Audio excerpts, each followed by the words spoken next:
It's a yes event.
Looking very fly, my friend.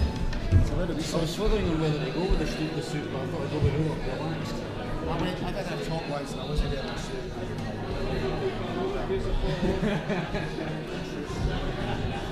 You go. I was told to when I was walking there. The sartorial orange is not going to provoke it to me. You managed to write something.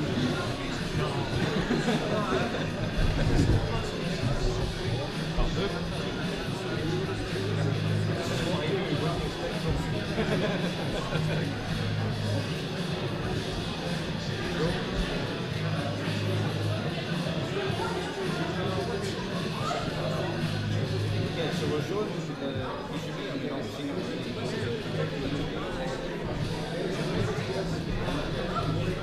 So this was a piece that I did with our night directed did all the production of it. So it was like filming and running but what and it was putting it together and resonated quite well.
So that means also each year slot speaking, stand up and use this mic. You're comfortable with that? I guess for the time here. So decide or you don't want it, we'll get the wireless mic as well. We'll still be your choice.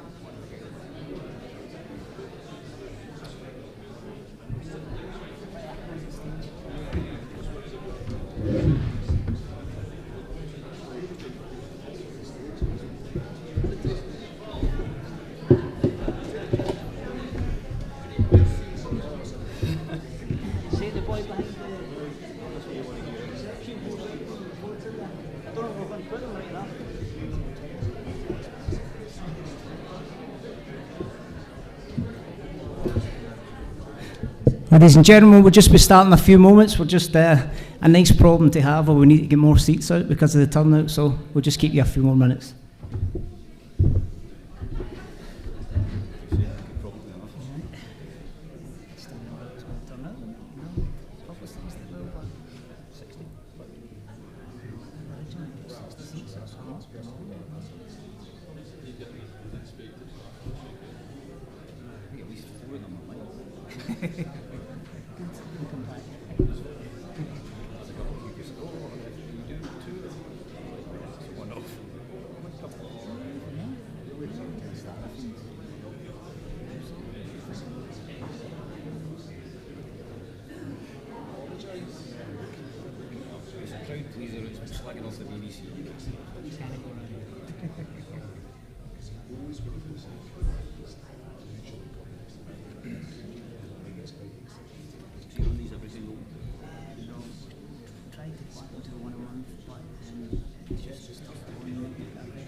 Good evening, ladies and gentlemen. I'd like to wish you a very warm welcome to the Murray Owen Centre here in the heart of East Kilbride for tonight's Yes East Kilbride Speakers event.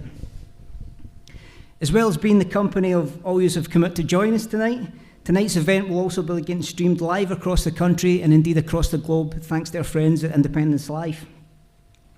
You can also interact with tonight's event using the hashtag YEKMED17. So please get involved. If you're watching online, get involved. You can add to the debate and then settle with the questions and answers session later on. So for anyone that's been involved in the independence campaign over the last few years, undoubtedly one of the biggest challenges that we face is getting that positive message out. It's getting that positive message out with the lies that within the construct of the media. With TV, radio and newspapers still the staple of the majority of people across this country, and most of the particular outlets no longer even attempting to hide their bias, conjuring a diet of technical misinformation, driving a banner of pro-union stance. And with a monopoly of the airwaves, where do we even start in that fight back to try and get a fair hearing for the positive message of independence? Well, ladies and gentlemen, we have a fantastic lineup of speakers to offer an insight into that very conundrum. Starting with our first speaker of the night. Since 2014, he's been providing us with an insightful food for thought with his PoliticsScot vlog and his YouTube channel. Most recently with his Newswatch Scotland series. Ladies and gentlemen, the fantastic Mr. David Hooks.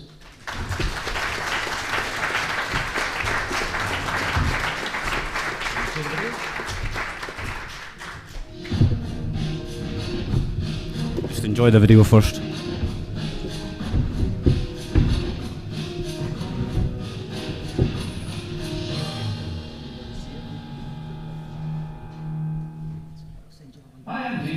welcome to Newswatch Scotland.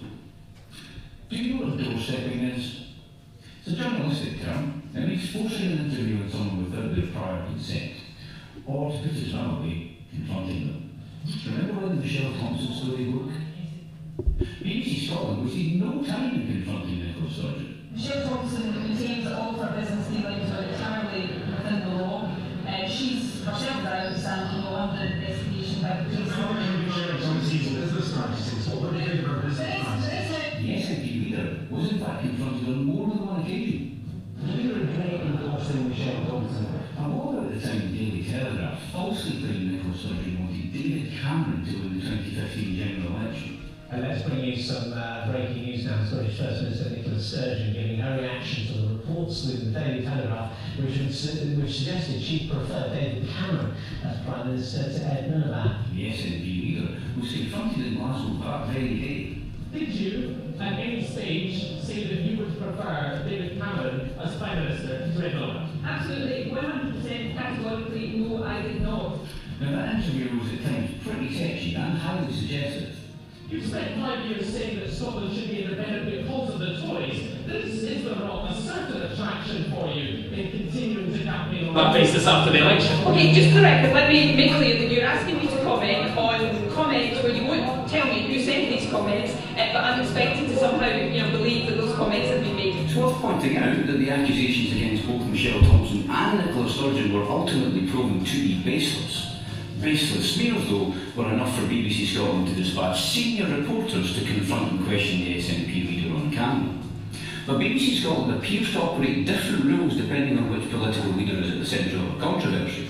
I fully accept that what they said was wrong, that it was wrong, and if their behaviour doesn't change, they are out. But we've got to allow people the opportunity online to change, and even if that's one person or two people at a time, then that's the way we're going to go about it. That was Ruth Davidson, commenting on two councillors who had just been reinstated into the Conservative Party.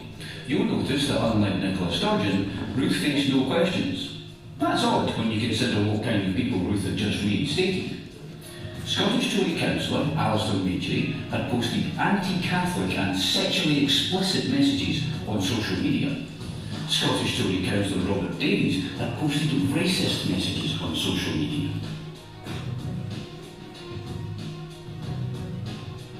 So here we have two elected officials who are known to hold racist and or bigoted views.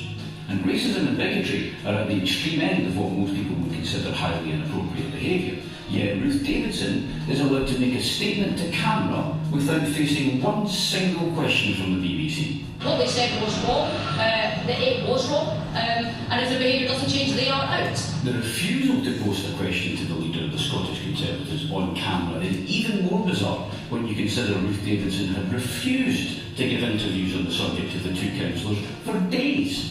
So frustrated was one BBC Scotland presenter that he resorted to posting a message on social media himself.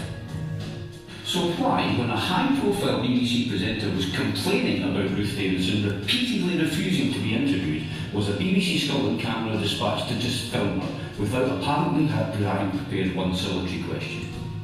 The reporter who introduced the Reporting Scotland item was McCartney. You'd think that Early was part of the team that filmed Ruth Davidson, wouldn't you? But you'd be wrong. Here's how McCartney responded on social media when quizzed about the Reporting Scotland item.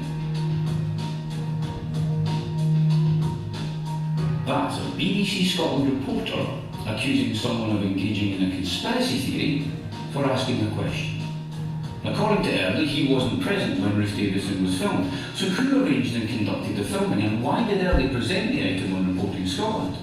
When BBC critic Jeannie Ponsonby asked this very question, he received the following reply from Early.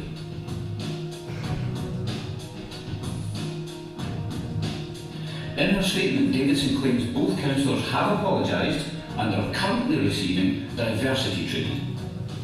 Davidson doesn't have the appearance of someone who's suddenly been confronted by a film crew.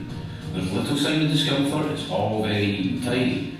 However, shortly after the interview, the charity cited by Ruth Davidson calls her version of events into question. When this story emerged, we offered to work with the elected members concerned to help them understand why their tweets caused such controversy and upset.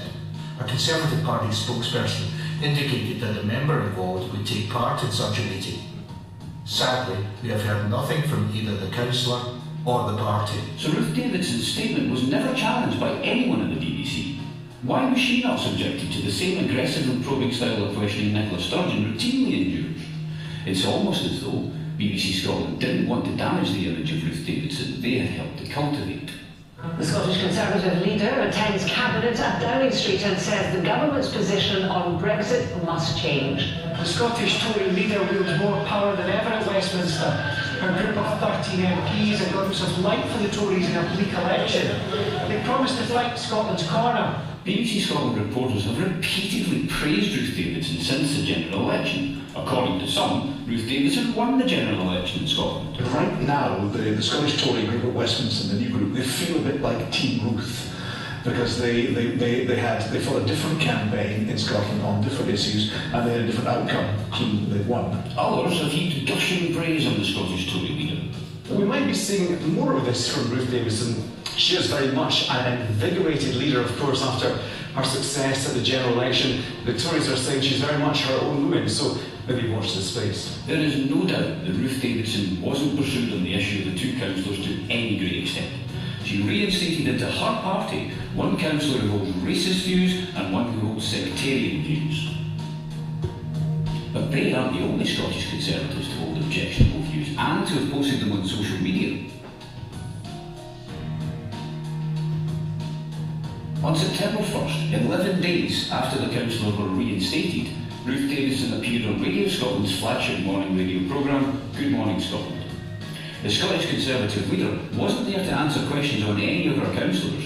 She was there to talk about a new policy her party was promoting.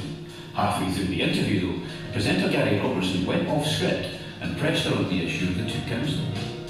My position with them. Well, they have apologised. They've apologised to anybody that was offended by the comments that they made. They've also gone for diversity training because they want to change their behaviour. And on top of that, is training that the party is paying for, supplying to them, making sure and looking over the shoulder to ensure that it's completed in the way. They've indicated that they want to change their behaviour. And on top of it, it's happening as we speak. And on top of that, they're in talks with an anti-Semitic charity called Show Racism the Red Card. Davidson struggled badly when pressed on the issue of racism and bigotry.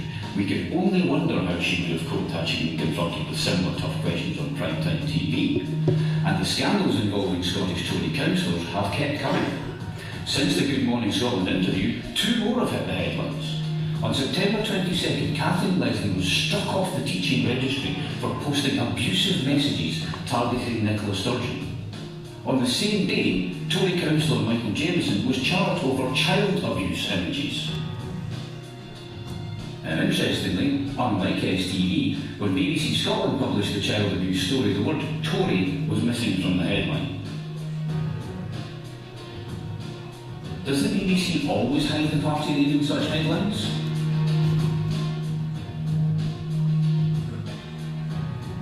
Ruth Davidson appeared on Reporting Scotland that evening, but as you see, faced no questions on the continuing scandals that involve her party. We're the only country in the world that at the point at which we leave are already going to comply with every rule and regulation that the EU has. So we're not Canada, we're not Norway, and we're looking for something different. We're looking for a UK model. Days after being charged over child abuse images, Michael Jameson resigned as a councillor, and a by-election will now take place. We'd love to show you how BBC Scotland reported the resignation. Alas, we can't, because they didn't report it. Throughout all of this, Ruth Davidson has faced not one single question on camera from BBC Scotland. Not one. On Friday, September 29th, the councillor who had posted the racist tweets resigned from the party after refusing to apologise. This was one of the councillors Ruth Davidson 4 weeks earlier insisted had already apologised. And the resignation featured all but briefly on Reporting Scotland. A Stirling councillor who was reinstated by the Conservatives after being suspended over his offensive tweets has left the party. Ruth Davidson was nowhere to be seen in the item. She did, though, turn up on the same programme the next day. The Scottish Conservative leader Ruth Davidson has called for serious people to carry out the legwork of Brexit negotiations. She made the comments as the party gears up for its UK conference in Manchester. Ruth Davidson has escaped scrutiny on a range of issues since her party won 13 seats in the snap general election. BBC Scotland, though, has shown a quite staggering level of indifference towards the Scottish Tory leader, despite scandals involving child porn, racism, sectarianism, and a string of other distasteful issues. Ruth hasn't been confronted once on camera. Ruth made an appearance on the Sunday Politics show on October 1st. The programme broadcast a trailer which included the following segment. May's local elections saw the first shoots of a Scottish Tory revival, but within days, two of the party's newly elected councillors were suspended for posting racist and sectarian tweets. Ruth Davidson's been a vocal opponent of online abuse, so when she later allowed her councillors back into the party, there were cries of hypocrisy. Journalists found the Scottish Tory leader unusually difficult to get a hold of on that occasion. Now, amazingly, in the interview that followed, Ruth Davidson didn't field one question about any of the aforementioned Scottish Tory councillors. You could be forgiven for thinking Ruth was being deliberately protected. But why? After leading her troops out of the political wilderness, Ruth Davidson now finds herself second favourite among party members to succeed the Prime Minister Theresa May. Second, that is, to the Foreign Secretary Boris Johnson. It doesn't end there. On Saturday, October 7th, the weekend of the SNP conference, guess who dominated BBC News north and south of the border?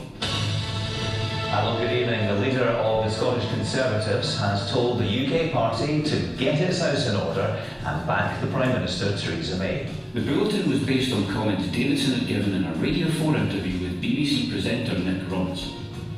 That's correct.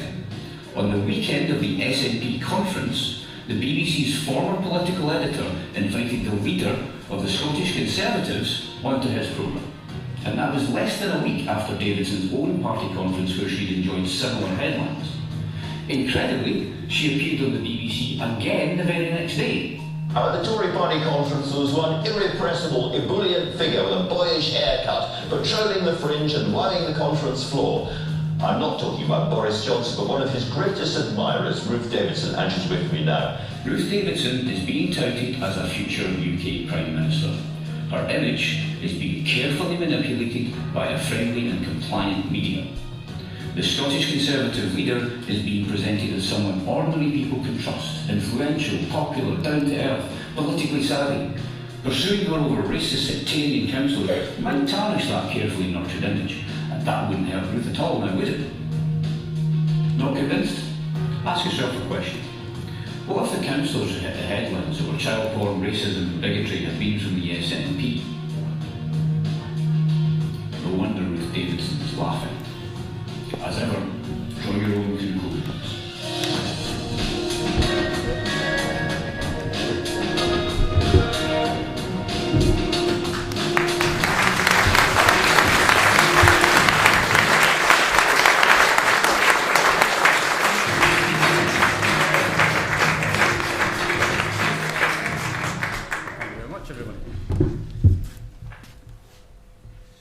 So, good evening everyone, I'm David Hooks. Some of you might know me from Twitter as PoliticsScot, and the rest of you are probably wondering, who the hell is that guy? Well, I've been a blogger, vlogger and independent supporting keyboard warrior since about 2014, but this is the first time I've been asked to speak anywhere, so if I mess up, please forgive me. The given topic was media, and it's a subject I'm really interested in, as you can tell from the video you just watched. But that was by no means all my own work. I didn't write the script, it was a team effort, and it was the last in a series of pilots trying to show the bias of the BBC. Now, I can remember vividly the day that I lost faith in the BBC, and I'm pretty sure that for most of you it'll probably be the same day. I'd been following the debates and news stories avidly, almost to the detriment of doing my own day job, but I was able to watch and listen to the infamous Nick Robertson moment. I shuddered quietly in the corner with silent laughter as Alex Salmond masterfully took apart the now former political editor. And later, when I got back home, just in time for the BBC bulletin, I sat there with a wee smile on my face, just wondering how Nick was going to spin this one. And when his voiceover said the words, "he didn't answer," I jumped off the couch and shouted at the TV, almost busting a vein in my neck. I, like most of you, had sat and watched the full 6-minute answer, and whether you want to debate if he answered the specific question or not, he definitely answered. He simply refuted the premise of the question, as any politician would do with such an aggressive inquiry. asking why people should trust Alex Salmond over business leaders in charge of billions of pounds, forgetting, of course, that Mr Salmond was, at the time, the First Minister of Scotland and in charge of a £30 billion budget, 5 million people in a country with 140 billion GDP. But the claim that he hadn't answered stuck. When I was growing up, I trusted the BBC. I saw it as the one bastion of truth in a world of biased news and state propaganda. Oh no, our BBC's not like that, it's different. But that moment shattered an illusion. Once you've peeked behind the wizard's curtain, there's no going back to believing in magic. The BBC were phenomenally adept at soft propaganda, bias presented as balance. But during the independence referendum campaign, they showed their hand as a mouthpiece of the British state, and it's almost impossible to see them as anything else afterwards. The clue was always there.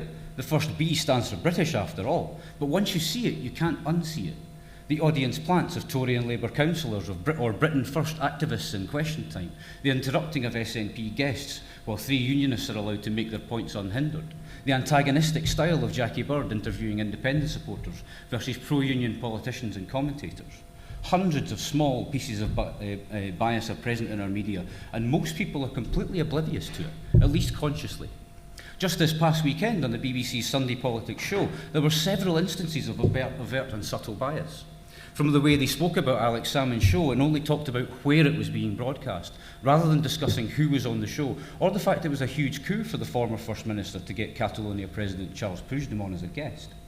To the interview with Keith Brown, where Gordon Brewer did his absolute best to suggest Scotland was rubbish for wind power and that we weren't the Saudi Arabia of renewable energy as promised.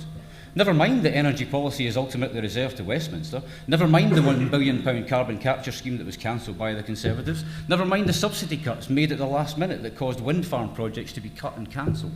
No need to put facts into context. Context isn't something the BBC are keen on, unless it suits their own agenda. And they always like to end on a negative comment from a unionist guest with, and we'll have to leave it there. Look out for these little lines that they can't help but add, like when they talk about the number of children from deprived backgrounds that get to university. But they never discuss the differences between SIMD and Polar, the 2 different systems of classification in Scotland and England to determine an area's level of deprivation, or the fact they're not directly comparable. They never discuss the fact UCAS figures don't include all higher education places in Scotland, but they do point out the bits of a report that suggest the Scottish Government aren't succeeding. And are always happy to mention that Nicola Sturgeon asked to be judged on education. So they'll discuss a set of PISA scores from 2015 which showed a decline, but they won't talk about a similar decline in England and Wales and other Western countries, or the fact that the way the PISA test was administered changed from paper-based to digital. They will discuss a set of Scottish survey of literacy and numeracy statistics if they happen to show a drop, but they won't tell you that the literacy survey took around 5 randomly selected kids from each school to determine the progress of the whole country. Some have even alleged that the councils deliberately chose certain pupils for the test to skew the results, but we'll have to leave that there. Now, hands up who's worked in the financial sector. Don't worry, you're not going to be huckled out following an angry crowd bearing pitchforks. I just want to see how many people have gone through money laundering training at work. Because what I wanted to discuss with you here today is how the media use the techniques of money laundering to insert the ideas and information we've talked about into the public consciousness. Now, yes, I know that sounds a little bit mental, and so is my autocue. Excuse me, sorry. It's all going a little bit here. Into the public consciousness. Now, yes, I know that sounds very tinfoil hattish, and whenever people criticise the media, they're labelled as extremist or fascist. Trump may be a racist, cheesy what's-it, but he tapped into something that's perfectly real and valid. The view that our media are biased and misinforming us wasn't his. It was something that a lot of people all over the world feel. The delegitimisation of the media hasn't been done by any one individual person. It was done by the media themselves. Fake news isn't new. Propaganda has been around as long as language has. He simply tapped into a view that the press can no longer be trusted.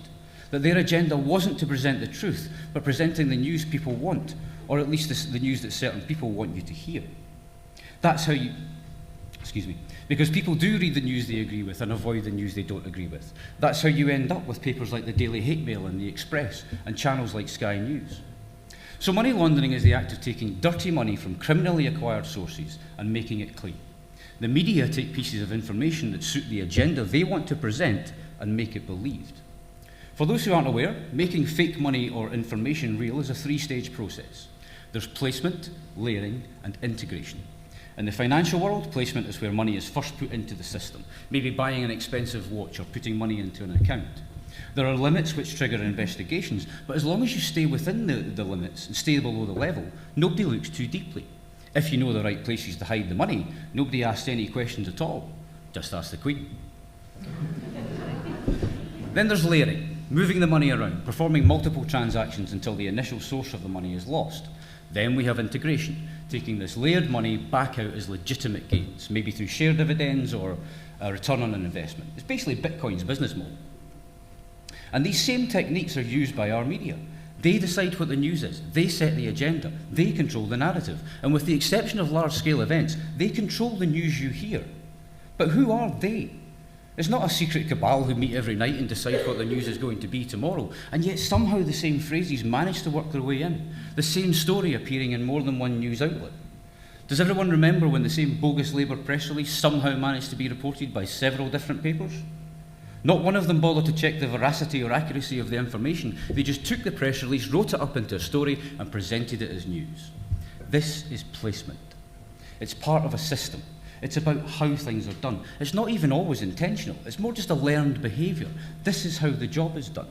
We only have to look at Aidan Kerr of STV and his style of newscasting to see that learning the job from someone who is biased can infect your own work. If he had learned from anyone other than Stephen Daisley, would he be so overtly biased? Think about it. We all act at work in a way that we think will help us to fit in, to not rock the boat. If being in support of independence was likely to hamper your professional progress, would you let anyone know you were a yes voter?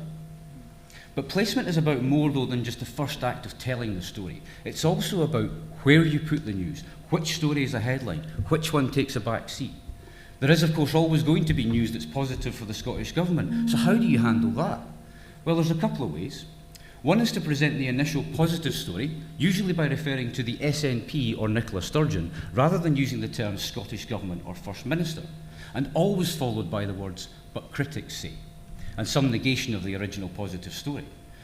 Either with the words, "does not go far enough," "despite delays," or by pointing to some other part of the world where more progress has been made. Bias presented as balance. It's like when you tell your dad that you got 90% on a test and he asks what happened to the other 10%. Sorry, Daddy. Rather than pushing you to do better, it just leads to a feeling of what's the point in trying if it's never good enough? And that seems to be the ultimate agenda, as long as there's an SNP government in place trying to persuade Scots that they can and should do better. There are many examples of this kind of placement, but one which struck me was the day that the First Minister was announcing the launch of the new social security system. A major step in changing the welfare system of this country to be a kinder, gentler, more dignified service. Surely this would be the headline in any national broadcaster. There'd be a long, detailed piece with interviews with benefit claimants talking about what it would mean to each of them. But in fact, the lead story that day was about a bus having hit part of the Western General Hospital, causing a few minor injuries but no fatalities, and with all but a minimum of disruption. There was an interview with someone who'd been on the bus, and the whole story was several minutes of the main news. Now, it was certainly news, but the lead story on the same day as a new social security system is announced? Social security piece would be second, though, right? No, it was item number 6 and lasted for all of 20 seconds with a 5-second piece of footage of Nicola Sturgeon and some leaflets. In other words, the cameras were there, the footage was shot, and it was decided that the bus story was more important. So placement takes two forms: the initial introduction of a narrative and the decision of where to put the story. If that's a positive story for the Scottish Government, or indeed a negative one for the Tories, it tends to be either glossed over, not mentioned, or hidden away in the website under UK, Scotland, Glasgow and West. Just like the recent launch of the Glen Sarroch, the UK's first LPG-powered ferry, despite delays. If it's negative for the Scotland or SNP or independents, it's front and centre. And now we move on to layering. Layering in this context is a constant repetition of phrases, similar stories and confirmation bias to build a narrative. So the print media and the TVUs will use phrases like "getting on with the day job" again and again. They will take any opportunity to discuss the drop in oil price, but never a price rise. They'll talk about negative education results, but never the positive ones, or at least not without a "but critics say." They'll pick up on a Scottish Conservative attempt to highlight 600 instances of emergency calls not picked on properly. But it took a guest on GMS to point out that only 75 of them were emergency calls and the rest were non-emergency calls or emails. They constantly refer back to the same cases to suggest things haven't improved. But that same guest gave statistics which showed that those missed interactions represented less than 0.1% of all calls.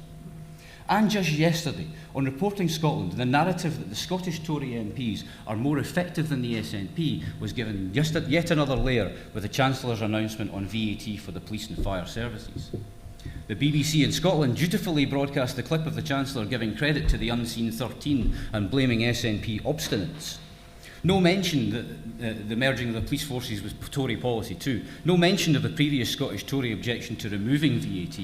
No mention that this means the Tories were playing politics with people's lives. And now we come to integration. I don't know if any of you are activists or have done any canvassing, but if you are, this part you'll definitely recognise. Integration is when media lines start being parroted back from the public who don't really know where the information came from or how they know it, but they do. Oh, the NHS is terrible, they'll say. Education in this country's a shambles. The SNP lot need to stop banging on about independence and get on with the day job. And then you ask their personal experience, and it's, oh, well, no, I was fine, or, well, Auntie Jean got diagnosed with cancer, but she was rushed straight in, but it's still, or, well, my nephew got on well at school, but the system's a mess. It's not quite brainwashing. Most of the people who say these things can be easily convinced that they're wrong just by showing them a few facts. But all too often these facts are only available on Twitter or Facebook, where there's an equal or greater amount of misinformation too. And there lies a big problem for the future Yes campaign. Now we can see how all these techniques were used in the video that you saw at the start, how a narrative can be built and how integration happens. But there's one more type of bias that we need to discuss, and that was at the heart of that piece, and that's bias by omission. How the media avoid telling the stories that don't fit the narrative. How they report the news and then hide it. How they report Ruth Davidson attending cabinet but not Nicola Sturgeon speaking at international events. The Tory councillor in child porn, Dutch fishing routes to Scottish waters after Brexit, 120,000 deaths linked to austerity. None of them reported on the BBC television news. We asked in that video for you to imagine what would happen if the accused was an SNP, MP or MSP, but we quickly found out with the treatment of Mark MacDonald that the suspicions were absolutely correct. He was doorstepped just as we described, in a way Alex Rowley wasn't and Ruth certainly wasn't. So what to do? Disengage, ignore the news, not pay licence fee? No. Talk. Bypass the media. Combat the narrative. I once heard the Indie Live guys say, don't hate the media, become the media. It inspired me to do vlogging. It's extremely difficult to do when you have a full-time job. It takes a lot of time and effort, researching, reading full Audit Scotland reports, and not just the headlines. One 10-minute video that I did on the Forth Road Bridge took around 12 hours to produce, from reading the reports, reading notes of committee meetings, cross-referencing, filming, editing, combating the narrative that it was all the SNP's fault. It turned out that I was right, and the video got over 1,000 views, which I was very proud of. I've done videos on the misinformation on college places, the problems with GERS, how Esther IT was a trap, some with more than 10,000 views, which to me is amazing thanks to people pushing them and making them, sharing them. But it's not enough. We have Truly Scottish TV, we have Scotland's Future, Yes Scotland's Future, Wings, James Kelly, Pete Warrior, Leslie Riddoch, Angela Haggerty, Paul Kavanagh and the other speakers that we're going to hear from tonight. But how many get time on the mainstream media? How many overtly pro-independence newscasters, presenters or column writers can you name? It's absolutely right that a media should hold its government to account. And it's also perfectly understandable that the state broadcaster of any nation would be a little bit biased towards its nation. But there lies the problem. Scotland doesn't have a national broadcaster. It has the British national broadcaster and STV, an arm of ITV. We often note that the Channel 4 News is less biased against independence, but only mildly so. I listen to Good Morning Scotland, I listen to BBC Radio Scotland Drive Time Show, I watch Reporting Scotland, and I can tell you that apart from being a bloody torture, it's also enlightening and scary in equal measure. We who criticise and call out the techniques that they use are labelled conspiracy theorists and cybernats. But whatever great individuals there may be working in those organisations, there is no doubt that our media is institutionally biased against independence. And that means that anything for positive for Scotland is negated, neglected or nullified unless it comes from Westminster. Screaming at the TV or shouting at the radio is not going to make a difference. We need to find a way to get together and create our own media, something which is truly accountable to the public and properly impartial. We need to get old school. We need meetings like this, town hall meetings with interesting speeches up and down the country. We need people like you, all of you, to go out and speak to your friends, speak to your work colleagues, speak to your older family members who inexplicably think that the Express and Mail are actually newspapers. Tell them the truth, show them the links to the evidence, combat the narrative, don't hate the media, become the media. Thank you for listening.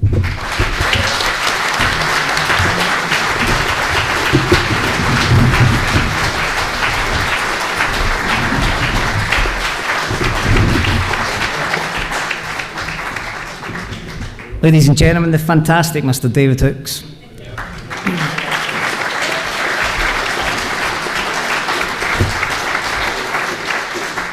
And be aware there's plenty more where that came from. We've got the details on our Facebook page and indeed our Twitter page.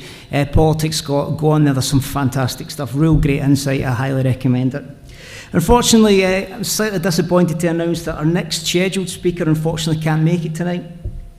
Chris Cairns has unfortunately got an injury which prevented him coming out, and he sends his apologies, but we're hoping to get him back at Yes East Kilbride in 2018, so stay tuned for that.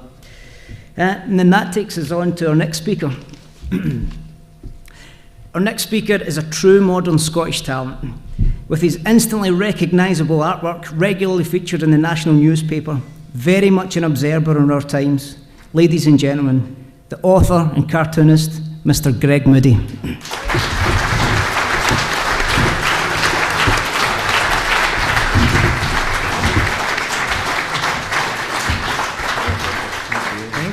Thank you very much. When I heard that David was going to be making a speech and had an auto cue, I thought, right, I'm going to keep this brief, you know. So I've got pictures.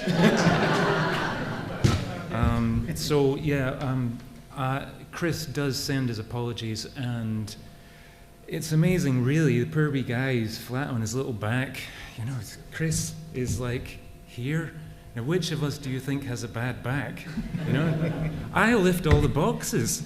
This is the thing, right? I'm basically here tonight as in my capacity as a publisher, and we've brought Chris's book, which is the new one. I've published that, and various other books, his previous book, and my own books as well.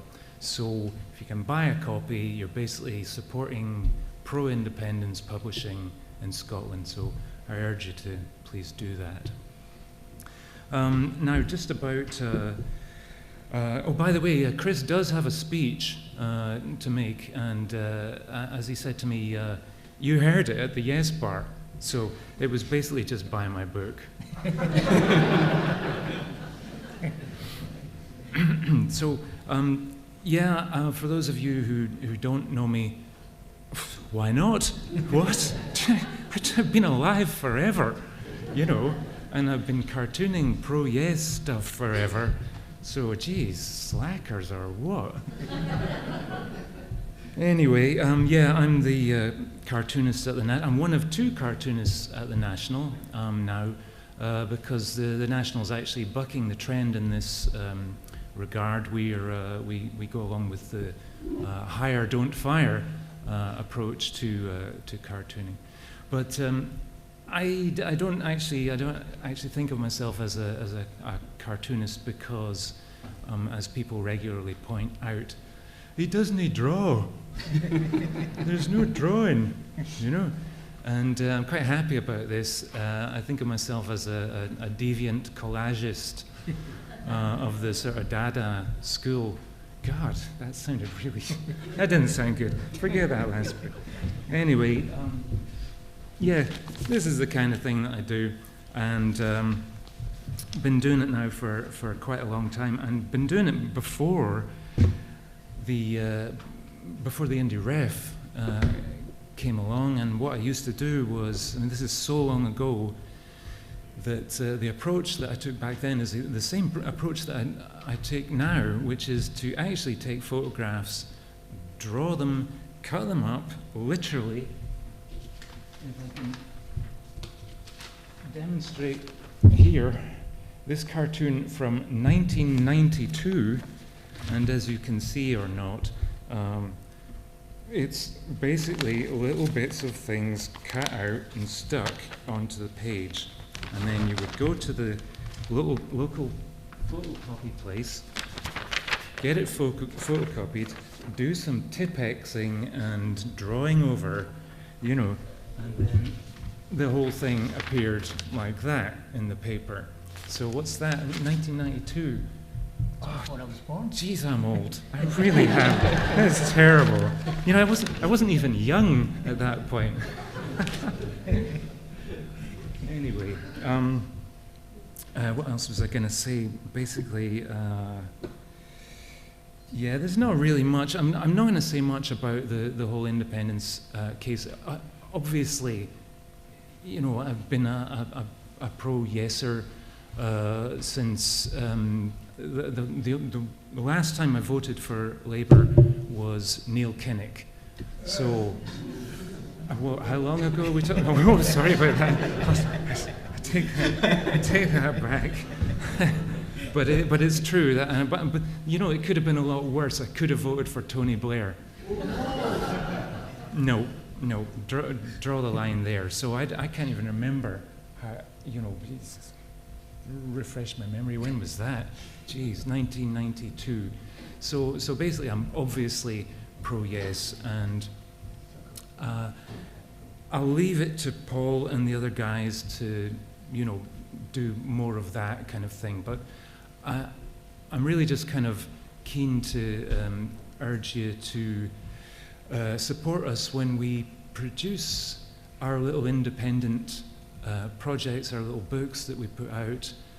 We have to crowdfund them because we generally can't, you know, we can't get them made any other way. The most recent thing I've done is this little project, and you can look out for this, I think now in the new year, although the publisher, I went to a traditional publisher this time, and I won't say too much about it, but I think I delivered the book at the start of August, and it's still not out. So don't get me started about that. If it was me, I would have had it out, but anyway, you can probably look out for it in the new year. Anyway, that's about it. Thank you.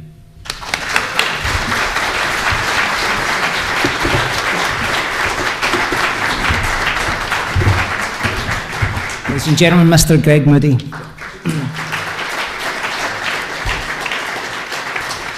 And I would say with exclusion musicians, no offence to any that are in the room, a typical artist totally underselling how good his stuff is. Check out, you'll be so familiar when you see it, a great way of captioning a small view of really getting a great clear message across, and has been that way since referendum, so highly recommend it, and indeed the book's fantastic, so good idea for Christmas presents, folks. So our next speaker, I'm sure will also be instantly recognisable to those regular users of social media within the campaign.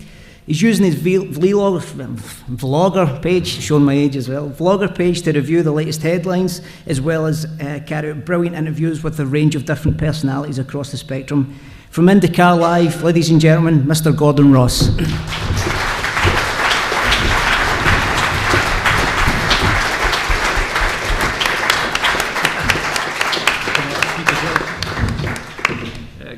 Good evening, everyone. Sorry about that. The dog wanted to come up as well there. I didn't want to be upstaged. I've already been upstaged by him once before. Those of you who know me know that I don't speak from a script. I make it up as I go along. So when I was coming here tonight, I was going through a number of things that I might want to talk about. And I thought, while I'm listening to guys like these talking, I'll see if I can pick up on anything that they say and try and figure out something new to say to you. One of the most standout moments, I think, from the very first presentation there was this business about money laundering and the strange coincidence of 2015 being the time when the European Union decided that they were going to introduce a law that closed the loophole on tax evasion. And then all of a sudden David Cameron comes back and decides that there's going to be a European referendum for us to come out of the EU. No mention of the fact that David Cameron's father makes his fortune from telling people how to hide their money from the taxman. But while I was thinking about that, it reminded me of something my 15-year-old son said to me yesterday. We were talking about his career, and I was thinking back to when I was 15 and what I wanted to do. But this is a very different boy from what I was like at 15. I was precocious, I was idealistic, I was full of great intentions to change the world. It's taken me 56 years to get to the point where I'm actually managing to change anything at all. But Martin, I was asking him what he wanted to do with his life. And he said, you know, Dad, I've thought about it, and I've looked at all the jobs that I could possibly have. And he said, the one I really want is to be a forensic accountant. He says, I want to go and find all that stolen tax money, he says, and bring those people in. And that was what my 15-year-old's ambition is. He's going to university to learn how to find the money that the Tories are hiding in tax havens. Now, does that not tell you something about young people today? That they even at 15, can see what the Tories are doing. Now, my son Martin, he may not agree with me coming out and speaking to people. He's a bit shy of that. Being a 15-year-old, you know, I'm embarrassing him coming up here tonight. If he was here, he would be hiding in the toilets tonight, embarrassed out of his mind that his dad is standing here talking about him. But the point is, he could see clearly what was going on in the media, and he could see clearly that there was going to be a job for him. A job, as he said, working for the police. He's going to go through university, he's got to take a special course after that, which allows him to work for the police force as a civilian. He's looked into all of this at 15. I would never have been that far on at 15. And people say our education system stinks. It doesn't stink at all. 15-year-olds today are probably twice as smart as we were. But the problem is, what's going to be the future for them? It can't all be forensic tax accountants, for goodness sake. And for one thing, I don't intend for him to have to be a tax accountant looking for money that's been stolen. So when I was thinking about what I was going to say tonight, I was going to go through a little bit of an autobiography about myself, and I thought, well, that's a bit self-indulgent. So I'll just tell you a little bit about my motivations for what I do.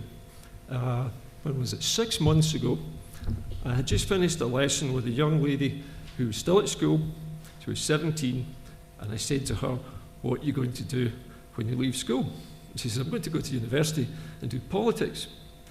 And she said, I'm going to do Scottish history. I said, well, what are you going to do with that? She said, I'm going to be a politician. And she said, my hero is Nicola Sturgeon. She says, I want to be like that. And I thought, God, 17-year-old, she wants to be like Nicola Sturgeon. My 15-year-old wants to be a tax accountant. What am I doing with my life? I'm just driving about in this car teaching people to drive. There must be something else that I could do which would hasten the end of the Tories' grip on Scotland, something that would push this movement on. I've been blogging since 2012 in favour of independence, and I'm thinking, it's not making much difference. I can't see myself making any difference here. So, well, what can I actually do? And I was sat in a car park in Partick, just outside McDonald's, as I usually am, with my cup of coffee. Those of you who know me will know the trademark cup of coffee that's often at the beginning of my blog. And I'm sitting there thinking, well, what can I do? What have I actually got here that I could do? And somebody had told me that Facebook had a thing where you could press a button and you could actually transmit yourself live on the internet, like a proper television channel. And I thought, well, that's going to be a bit scary. I'll have a go at it after I've had another cup of coffee. So I sat down and I pressed the button and I sat the phone in the corner of the dashboard and I had a damn good rant. All that annoyance, all that anger from all those years. I was growing up at the time when Margaret Thatcher was in charge. I was one of the lost generation. I had to go to Manchester at 16 to find a job. And then that job went, that factory closed. I had to go to Leicester then to get another job. That factory closed. I came home again, found another job. That place closed. And it just, you feel like Jonah after a while, you know. I thought it was me. But anyway, the upshot of this was, there I am sitting in the car, and I'm letting all this go, and I'm having a good old rant about it. I said, this is why I want independence, because I used to struggle. I would take on projects when I was unemployed. I was a member of a spaceflight and astronomy society. We did research projects, which we did for nothing, one of which resulted in a big paper to a NASA conference in 1990. And we were the only amateur researchers ever to present a paper at a NASA conference.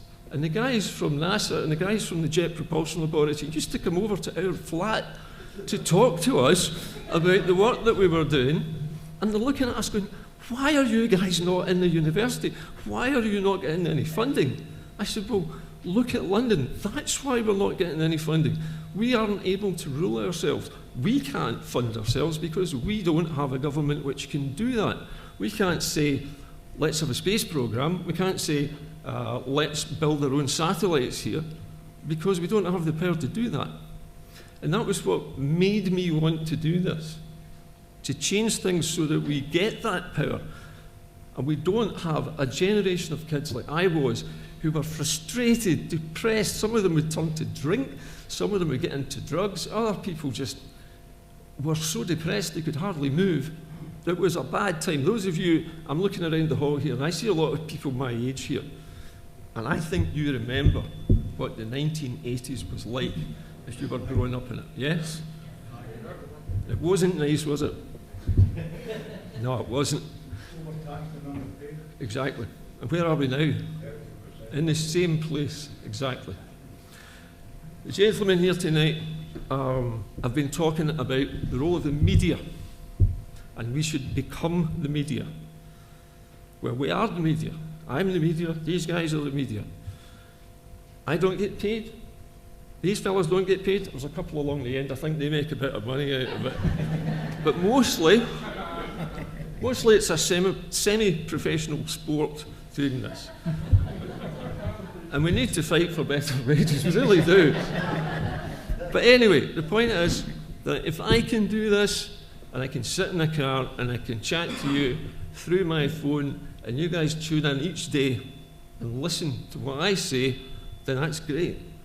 But I have to make sure that what I'm saying is true, or at least if it's not true, that I say it. It's my spin that's going on it. So I don't claim to be neutral when I broadcast. Quite the opposite. Well, I'm completely not neutral. I'm deliberately not neutral, because that's the job of the real media, or it should be. My job is to counter the spin, and these other gentlemen are doing the same thing in their own way. I don't have anyone to write my scripts. I don't have any money to do this. I actually had to increase my data allowance so that I could broadcast to you a bit more, right? I'll be having a whip round later on. But the point is that the show has grown arms and legs, right? With all its roughness and all its mistakes and all my coughing, right? All of that goes into the show, and it works for some reason. And I've interviewed two politicians. I've interviewed Tommy Sheridan, right? And I had to wear a flame-proof suit and a helmet after I'd interviewed Tommy Sheridan. I've interviewed John Nicholson, who used to be my own MP, who recently lost his seat. And I've interviewed a man who really, really should be here tonight, Wee Scribbles. Does anyone know Wee Scribbles? Well, Mick is back in action again. I spoke to him recently. I'm hoping to have a wee interview with Mick and one or two other people from the Independence campaign very soon, and you might see us on the internet again. But if it hadn't been for Mike Larkin, I wouldn't have my little IndyCar cartoon, the one that everybody knows, the little icon at the top of my show. And if it wasn't for John Toms, who's standing at the back there looking like he's trying to blend into the background, I wouldn't have met Brad Mitchell. And Brad Mitchell is the rock musician in LA who writes my jingles for me for free. Without these two guys, I wouldn't have any kind of show with any kind of presence. And the more I do this, the more I think we could do so much more as a medium. Now, I know also that Kevin Gibney, who's got the headphones on down there behind those screens, hello Kevin, and his friends at Independence Live are doing exactly the same thing. They're doing it better than I am. They're producing live feed news, not edited and not spun. So whatever people say on this stage goes out live, unedited, unspun, to everybody in Scotland who's got a mobile phone or a tablet. And if you know anybody who doesn't use social media at the moment but gets their news from the newspapers and the television only, and they're uncertain about Brexit, get them a tablet, or for Christ's sake, buy them a phone for Christmas, right? And show them how to use social media. Show them how to use Facebook and say, look at these shows. Look at Independence Live. Read Bella Caledonia. Read Wings Over Scotland. Look at these cartoons by the National. We cannot do this if we don't engage those people, the people who don't go on social media at the moment. They're not staying away from social media because they're scared. They just need somebody to help them use it. And most people, especially the older generation, when they get a computer or a laptop or a tablet and you show them what they can do with it, they go nuts. They go and buy stuff all over the place. They go on holiday everywhere. They join clubs. So that is how we spread our media. I'm going to keep broadcasting IndyCar for as long as it takes until I get the independence that I've wanted since I was about 15. Same age as my son is now. And I want both of my children to grow up in a country which is still a part of Europe, which still has good trading links with the rest of the European Union, which is not going to lose £30 billion over the next 5 years because of Brexit. I said in my blog today that Brexit is the repulsive force that's pushing the UK apart. And that's exactly what it is. I was reading an article in the Irish press yesterday which says that in the north of Ireland there is now a groundswell of opinion in favour of reunification rather than sticking with Brexit. So Brexit is the divider. It's the axe which is chopping up the UK into its component parts. The south of England, they might want to isolate themselves from Europe. Scotland needs to be connected to Europe because its physical infrastructure, its power generating capacity, its oil, its gas, its whiskey, its food, its textiles, and all of the things that we produce and export through Europe must keep happening, must keep going. And we must not allow this referendum to be lost because of poor media. And that's all I've got to say.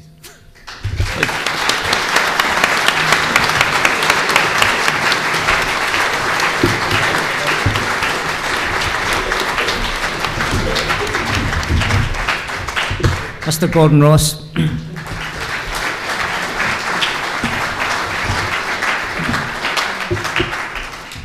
It's an interesting phenomenon he talks about as his kid and I want to be a politician. I've seen this a few times recently and it's a bit of a mind boggler.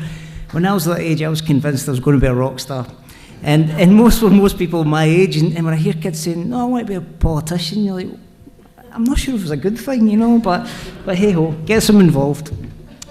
So one of the key parts there, just to mention, also tonight's event is about the media becoming the media.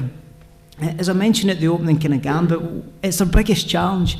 We're absolutely suffocated by the power that the BBC and various others have in there. I mean, we had the recent revelation that our failed Daily Record, which we all love dearly, that actually comes out. There's some papers released that the actual vow, which swayed many people to potentially change their vote in a day, had nothing to do with any of the politicians that apparently had signed it. So the point of the matter is that we've got to be very wary of it. And the majority of people we engage with in the street here at Yes East Kilbride are still so far in that, and I'll go back, that 1980s mentality that, no, the guy in the BBC told me, he's the guy, he's telling me the truth, and really need to open people's eyes and to give them another insight. And that's down to everybody in this room and indeed everybody watching on live. It's down to all of us to make that difference. So our next speaker of the night, I'm confident, needs absolutely no introduction at all. We're very proud to have him back here at the Yes East Kilbride event. Ladies and gentlemen, the wee ginger Doug himself, Mr. Paul Kavanagh.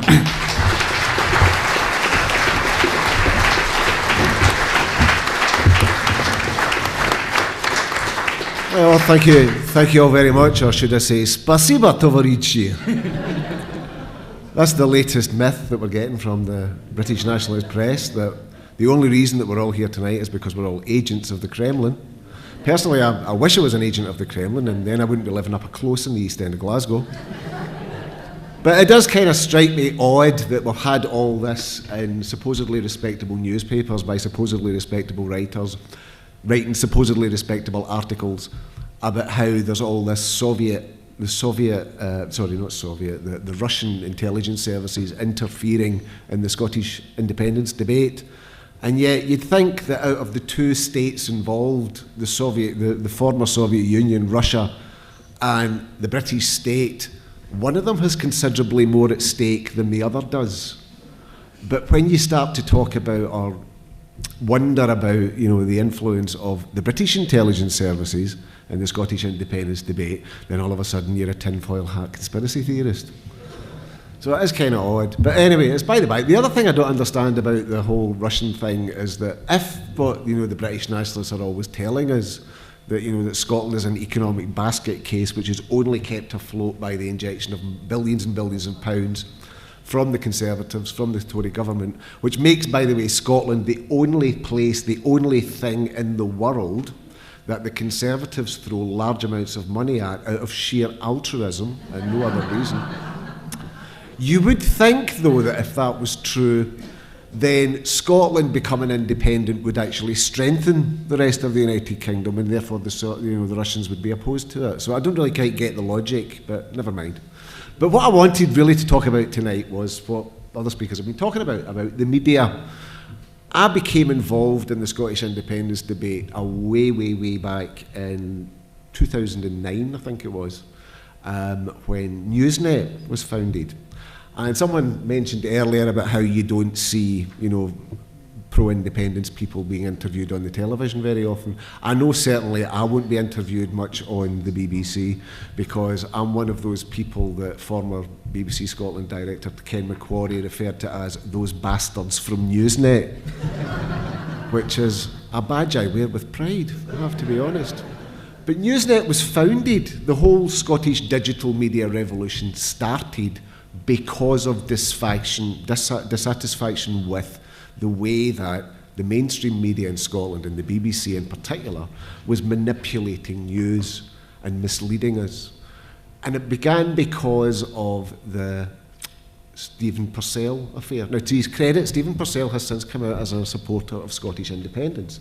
But back in 2009 or thereabouts, Stephen Purcell was the leader of the Glasgow District Council, member of the Labour Party.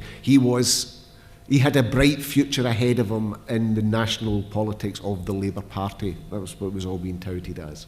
And then, of course, he resigned under all sorts of strange circumstances. There was he admitted to having a cane problem. There were all sorts of allegations flying about strange dealings going on in Glasgow Council, about allegations of bullying, about associations with some very dodgy characters. The whole thing stank to high heaven. And yet the line that the BBC was taking was we were all being invited to sympathise with poor Stephen and his struggle with mental health problems. Now, myself and G.A. Ponsonby, who started Newsnet Scotland, we knew one another because we commented regularly on the Blether with Brian blog on BBC website. That was back when BBC Scotland actually allowed those of us who pay for it to voice an opinion on stories on the BBC website, something which they no longer permit, which is yet another example of BBC bias, if you ask me, because a lot of the people that were commenting were disagreeing with what the BBC was saying. But this story came out, and anybody who tried to raise any issues, to broaden the story out, to say to the BBC, look, you really need to talk about some of these things, some of these stories that are flying around about the whole Stephen Purcell affair. Now, Stephen Purcell's gay, I'm gay myself. The lesbian and gay community in Glasgow is quite small, very gossipy, and I was hearing some very lurid stories about what was going on with Stephen Purcell in Glasgow District Council, none of which I'm in any position to know the truth or otherwise about, because no one investigated them. And when people on the Blether with Brian blog tried to comment on some of these stories to say, wait a minute, BBC, you know, you really need to start broadening this out. This isn't a story about, you know, Stephen Purcell, poor Stephen and his struggle with mental health issues. There's something else going on here. It was immediately censored from the BBC. The BBC was not going to let anybody talk about any of this. And we got so annoyed about it, G.A. Ponsonby got so annoyed about it that he decided that he was going to start Newsnet Scotland. And it started off as a simple emailing list. And I was one of the early contributors to it. And I would write, I was living in Spain at the time, and I follow what's going on in Spanish politics and Catalan politics very closely. I'm fluent in Spanish, I speak reasonably good Catalan. And I would write stories about, you know, what was going on in the Catalan debate at the time or whatever.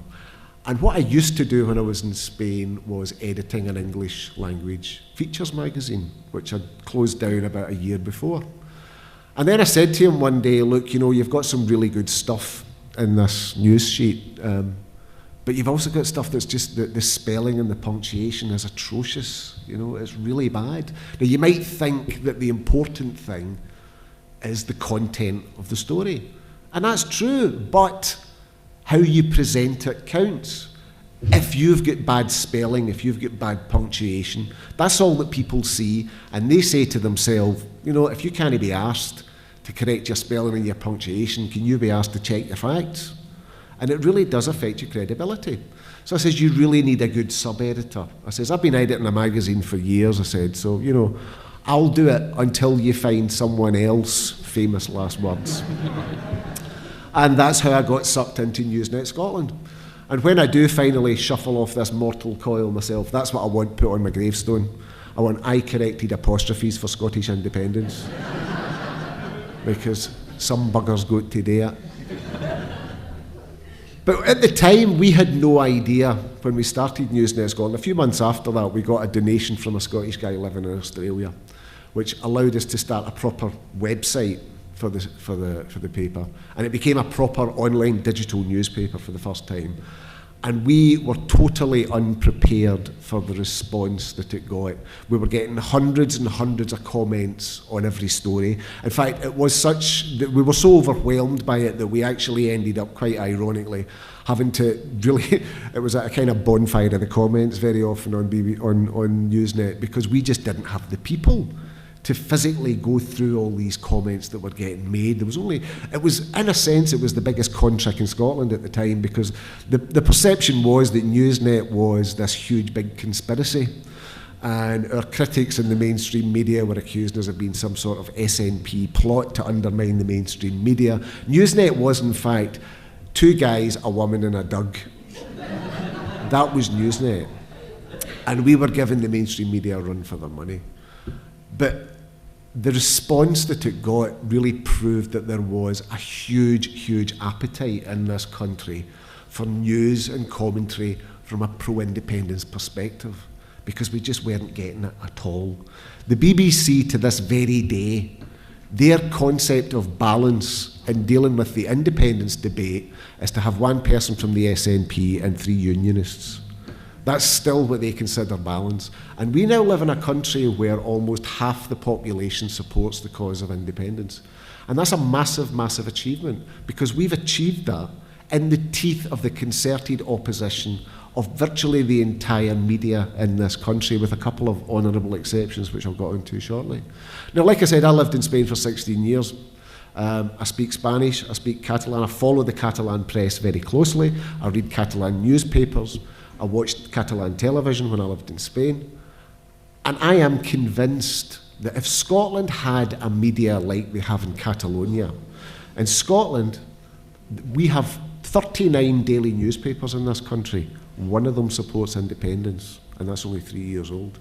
Every single other newspaper in this country is opposed to independence.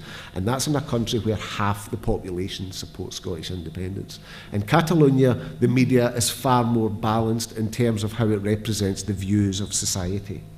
They have a media which is very approximately broadly representative of the range of views you'll find amongst the people of Catalonia. That is not the case in Scotland, very far from it. I'm often asked, what do you think's the biggest obstacle, between Scotland and for Catalonia in terms of becoming independent? The biggest obstacle that Catalonia has got in terms of becoming independent is the intransigence of the Spanish state and the Spanish constitution. The biggest obstacle that Scotland faces is the media. You'll see in Catalonia, you can get 1 million people turning out for an event, and people say, oh, but we don't get anything like that. That never ever happens here. I mean, partly it's to do with the weather. I mean, let's be honest, In Catalonia, they've got a tradition of outdoor events. We don't have that here. In Catalonia, you can confidently plan something 2 months ahead, knowing that you're going to have a very good chance of a warm and sunny day in order to have the event. You certainly can't do that in Scotland.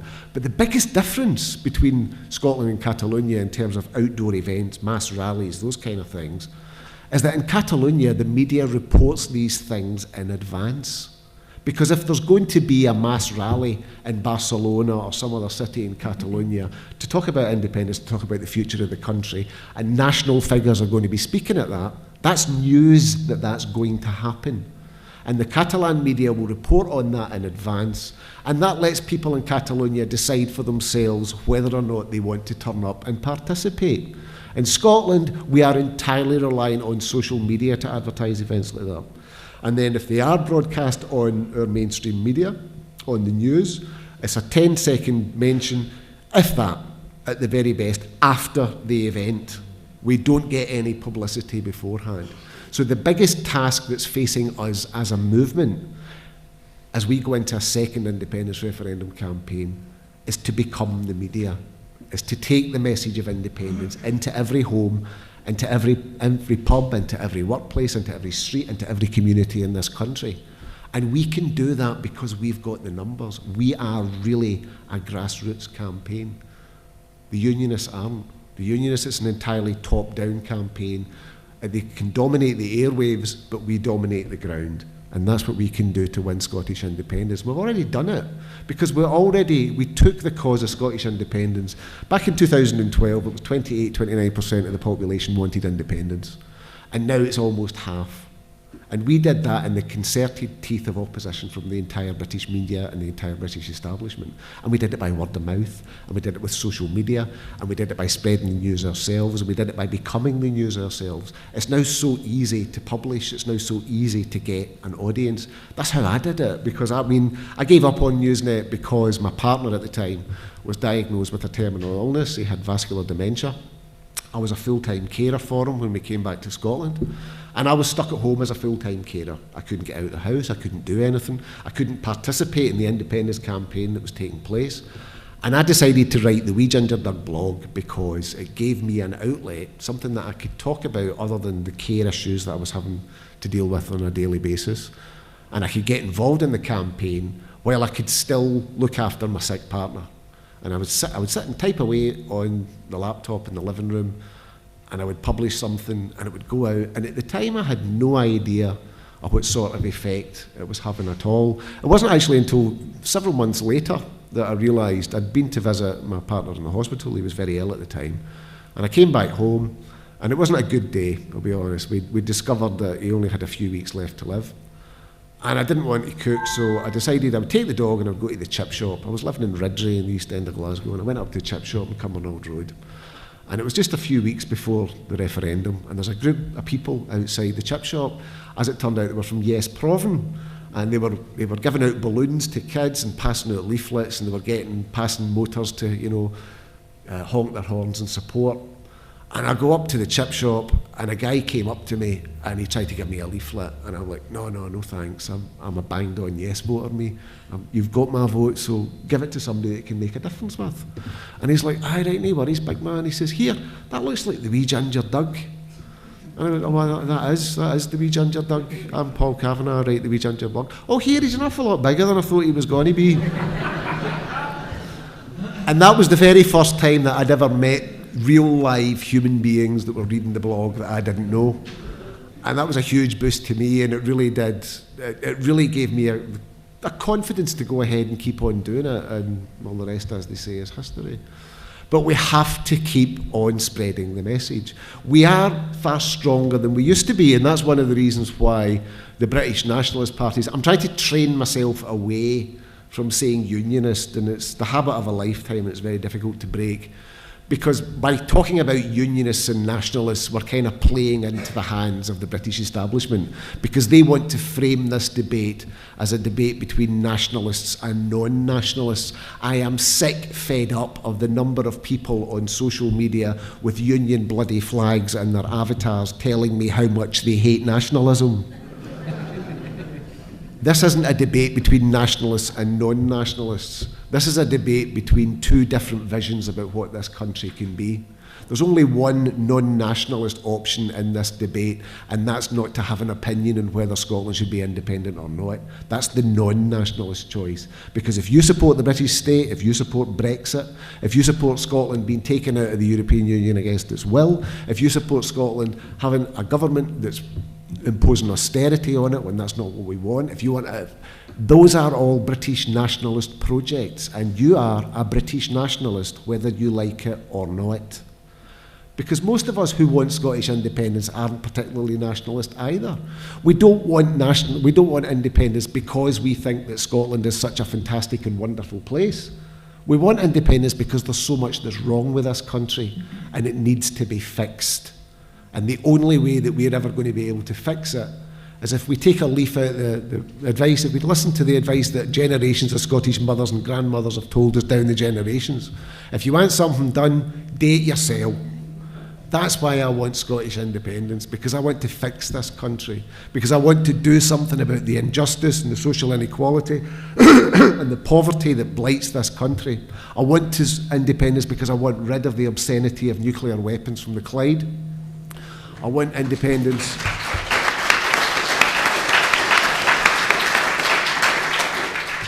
I want independence because I want a vote on the monarchy, because I would like to live in a republic.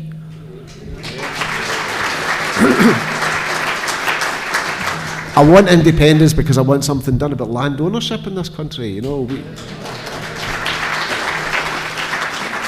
we have Dan Snow, you know, Dan, the history man, who, you know, is very big with, very much involved with Scotland and Union, and who came up to Scotland during the independence referendum to tell us that he didn't want Scottish independence, because forgetting to mention that it might be related to the fact that his wife's family have got a Highland holiday property that's the size of West Lothian. I mean, there's others, of course, that have got their own reasons for wanting Scottish independence, you know, so-called celebrities like Neil Oliver. You know, he doesn't want independence because he hates nationalism, except British nationalism, which doesn't count as nationalism because it's British and therefore it's better than anybody else's nationalism. And then there's Ben Fogel, who doesn't want independence because he thinks he's a mountain in Argyll. It's usually a slow burner, that joke. Anyway. But we can take the message of independence and animate it. That's what we have to do. We have to animate the cause of independence. Now, I firmly believe that independence is about one thing, and about one thing only, and it's about who gets to choose. It's not about the choices that we make, it's about who gets to make the choices. Is it a parliament in Westminster in which we are a permanent minority, our representatives are a permanent minority, or is it the people of Scotland? Who is the sovereign body in this land? That's the question that independence answers. Because as far as I'm concerned, the only sovereign body in Scotland should be everybody in this room, everybody in this town, and everybody in this country. We are the sovereign body of Scotland, not a parliament in Westminster. Independence isn't about the choices that we make. It's about who gets to make those choices. Now, having said that, we do need answers to some of the big questions. We need answers to things like the currency. We need answers to things like pensions. But we can animate the cause of independence with our own personal choices of what we want independence to be. Like some of the things I've just mentioned about Trident, about nuclear weapons and the like. There's certain people who are always going to be immune to the charms of independence. And we're wasting our time talking to those people. The key to effective campaigning is to concentrate on people whose minds can be changed. And that's most people in Scotland. Don't waste time with folk like my dad, who's 80, and who's never ever going to change. He voted no in the independence referendum. My dad is your archetypal West of Scotland Catholic voter. If you cut him down the middle, it says Labour all the way through him like a stalk of rock. And nothing you can say to him will make him change his mind about independence.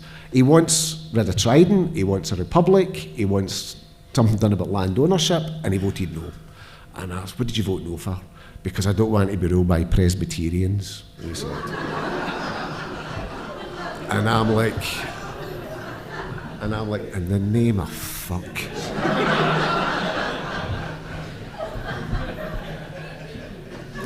And then, of course, when Theresa May announced that she was doing her deal with the DUP, I was like, so how's that?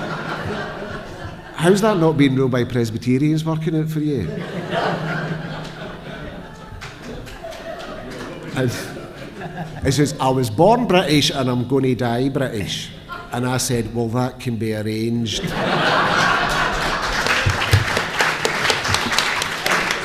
And that's precisely how not to get through to a no voter. So, but like I says, most people in this country are persuadable. And we now have the tools to persuade them because we have a vital and vibrant new media in this country that's getting stronger and stronger every day compared to where we were in 2011 when it became obvious that we were going to have an independence referendum. We're in a far, far stronger position. And that's why the British nationalists are so determined to avoid having an independence referendum in the first place, because they know they're going to lose it. I don't like talking about the second Scottish independence referendum. I prefer to talk about the last Scottish independence referendum, because we're going to win it and there won't be any need for another one.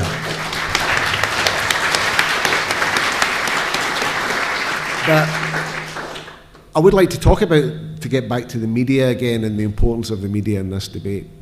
Now, we are far stronger than we were, a few years ago. We now have a daily newspaper which supports Scottish independence. And tomorrow, it's the 3rd anniversary of the National, which was, we were told when the National was launched that it wasn't going to survive until Christmas. 3 years later, it's still going strong, but the National needs your support. And the National, I mean, there's a lot, some people say, but it's, if you support the National, you're supporting the Herald. It's not actually true, because it's owned by a company which owns lots and lots of different newspapers. There's no editorial interference in the National from the Herald or anybody else. The funding streams are completely separate. But the key thing for the National for me is that it allows people like me and Greg to make a living. It allows me, because I'm supported by the National financially, because I write for them twice a week, they pay me to write. And that means that I can afford to go and speak at Yes groups and Yes meetings all over this country and not charge for that, because I know that these groups can't afford to pay me. But it's important that people go and speak and that we start to create this sense of a cohesive and unified national movement. So I've been talking all over Scotland for the past 18 months.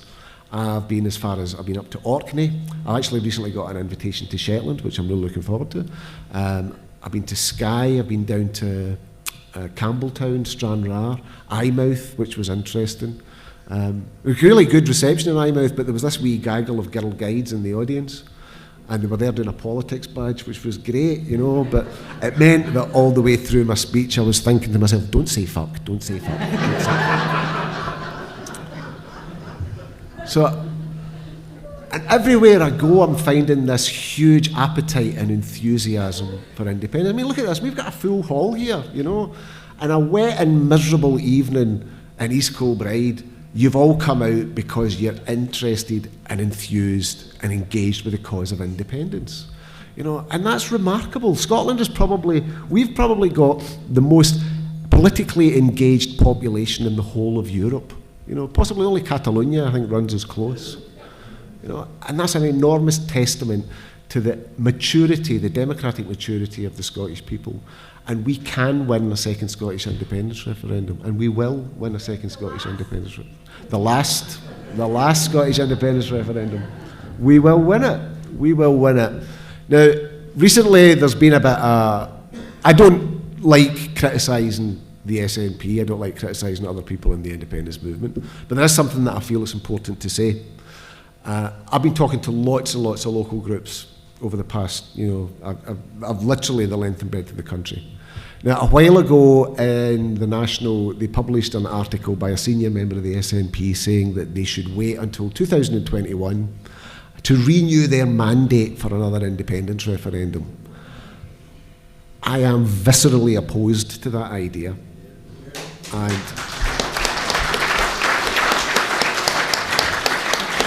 that's the response I'm hearing from local groups up and down the length of the country. People are saying, no, you've got your mandate, it's up to you to use it. So I don't know when we're going to have the last Scottish independence referendum, but I do know that it's going to be before 2021. And we're going to win it. And we'll win it thanks to the dedication and the hard work of everybody in this room, because this campaign, now it always struck me as being kind of contradictory, really. We're campaigning for independence, so why the hell are we waiting for somebody's permission? You know?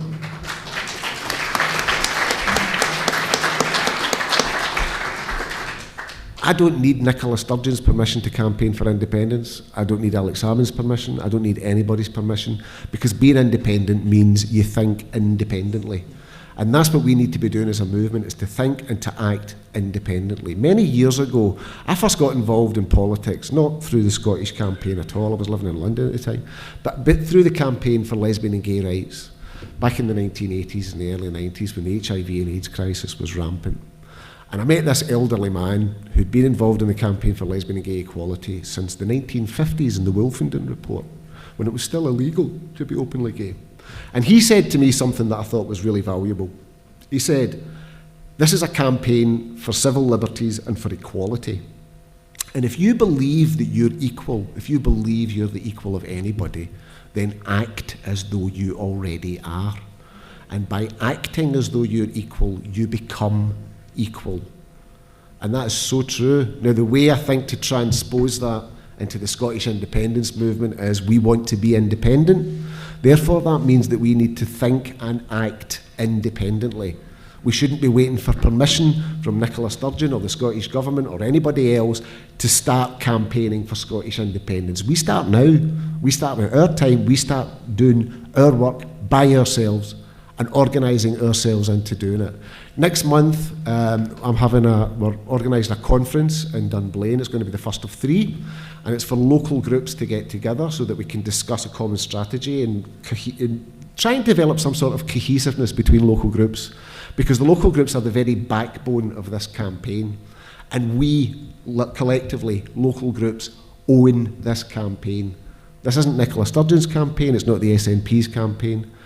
It's our campaign. One of the biggest weaknesses, I thought, during the first independence referendum was the fact that it was continually being portrayed in the media as the SNP, Alex Salmond's referendum. They never ever referred to it as being Alistair Darling's union. It was always personalised in the person of Alex Salmond. And that's why we need to have a broad, non-party and all-party campaign for independence, because and this is not intended as a criticism of the SNP, but we have to take the campaign from them, because we need to own it. And if this campaign, now I'm always touting her, I don't know how she feels about it, but personally I want the next person to lead the last Scottish independence referendum campaign. I want somebody like Leslie Riddoch to lead it, because she's a strong, articulate woman who's not an SNP figure. And we need somebody like that to lead the campaign, because then they can't personalise it as an SNP project. We need the SNP to win this campaign, but we also need the support of people who don't belong to the SNP, who don't belong to any party. But I am convinced, I am utterly convinced, all the way through the first independence referendum campaign, there was a wee voice in my head going, we can't do this, it's too big an ask. Even though I really, really wanted to believe we could do it, there was always those doubts, always those doubts that I never, ever managed to get rid of. But now, what I'm convinced of is that we're no longer debating. The question before us is no longer, should Scotland become an independent country? The question facing us now is, when does Scotland become an independent country? And together, with the determination that we need for self-determination, we will all do it. And Scotland will be an independent country a damn sight sooner than Ruth Davidson's going to like. So thank you. Thank you all for listening.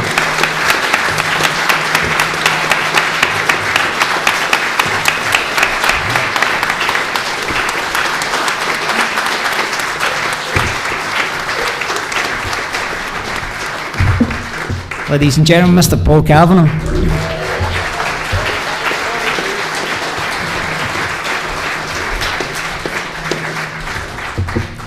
So, obviously some great points there. I just wanted to get underline from a Yes East Kilbride perspective that we often, and have done since 2014, have been accused of being the SNP. Let me assure you, we're absolutely not the SNP. We're here as a banner for all pro-independence groups in East Kilbride and further afield, and we invite everybody. All parties and none is our motto, and all parties and none it will always be. So we always open the door for anyone of any background, any thoughts on it, any political movement. I would even argue from the Conservatives' perspective. Can I forgot something to say. Yeah, of course. Yep. I'm really sorry. Not at all. Something I forgot to mention. On Saturday, the 9th of December, Yes East Ayrshire is opening a Yes shop in Kilmarnock. It's 31 Titchfield Street. I'm going to be opening it. I'll be there with the Doug. And you're all very welcome to come along and show your support, because one of the ways that we will win this independence referendum campaign, we have to be visible. We have to show ourselves that we're there, that we're on the streets, that we're campaigning. And one of the best ways to do that is with Yes Shop. So it's a great initiative, and I hope you can all come along and support it. If you want more information, please go to the Facebook page of Yes East Ayrshire. All right, thank you for that.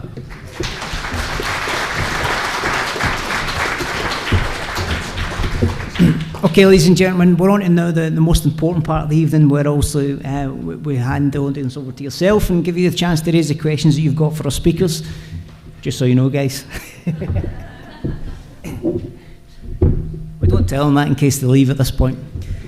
So we just ask also from the format, if you can also tell us your name when you're about to ask a question. Be very brief and specific, because we want to get through as many as possible. Our lovely assistant, Mr. John Toms, will be around with the microphone, so if you can just stick your hand in there, we'll take the questions. Thank you. One other key point, don't touch the microphone control. It's on regardless of the light being on. You just speak in it and we're good. Testing. It's definitely working.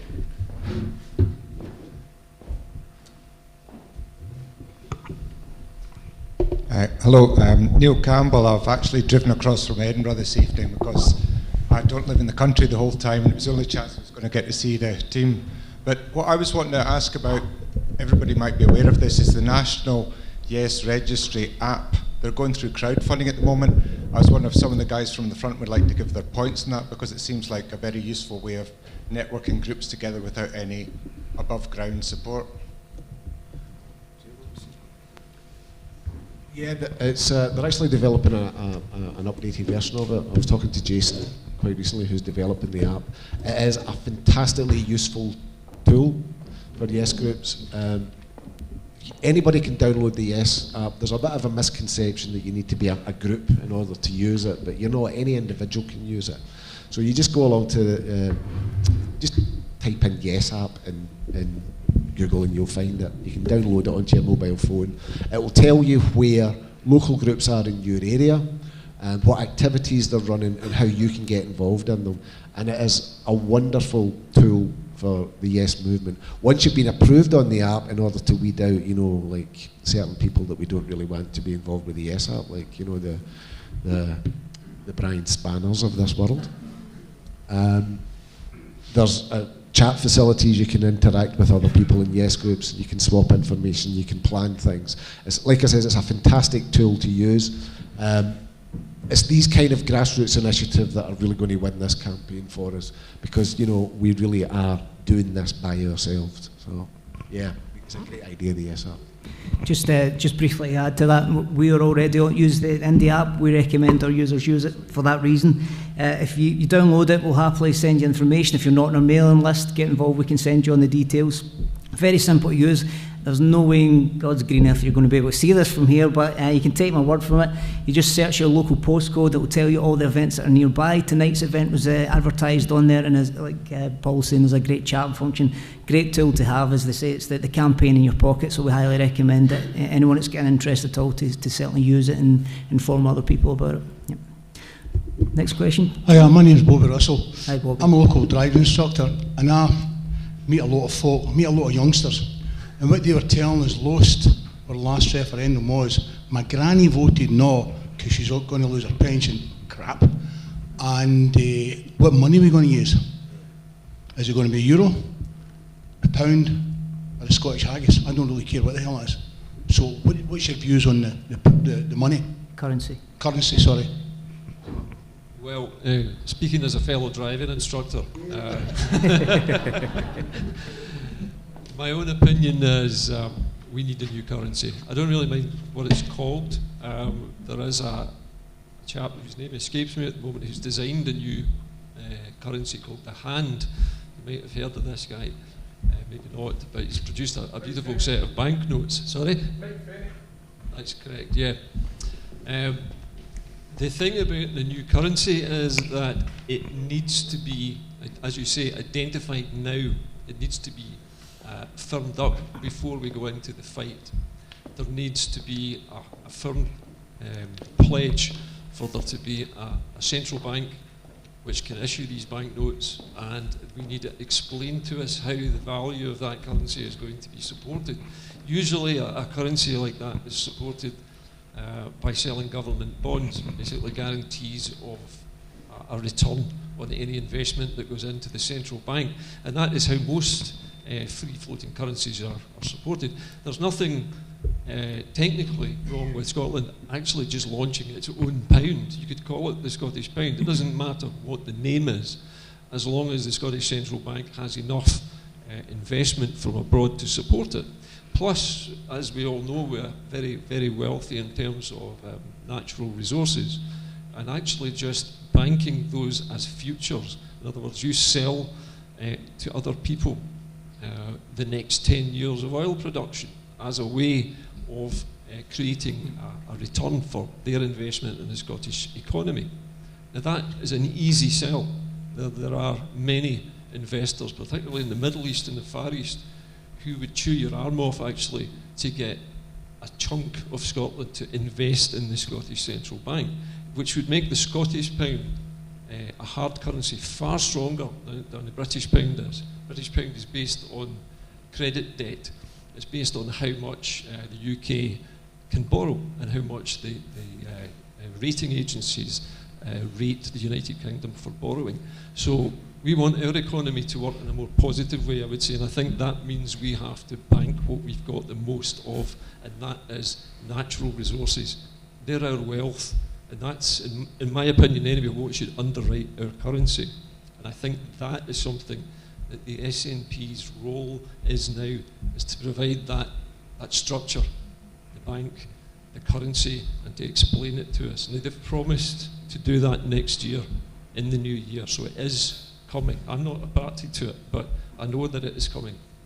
So I think we can say that there will be a Scottish currency, and we will find out about it in the new year. Thanks.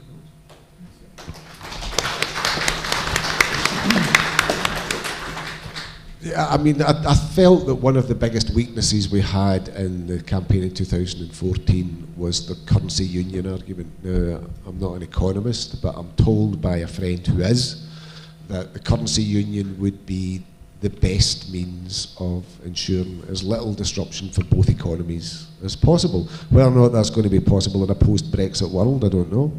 But the problem with the currency union idea was that, in effect, what we were doing as an independence movement was saying, oh, Westminster, we want to be independent from you. Oh, by the way, we want you to cooperate with us on this key aspect of our economic strategy.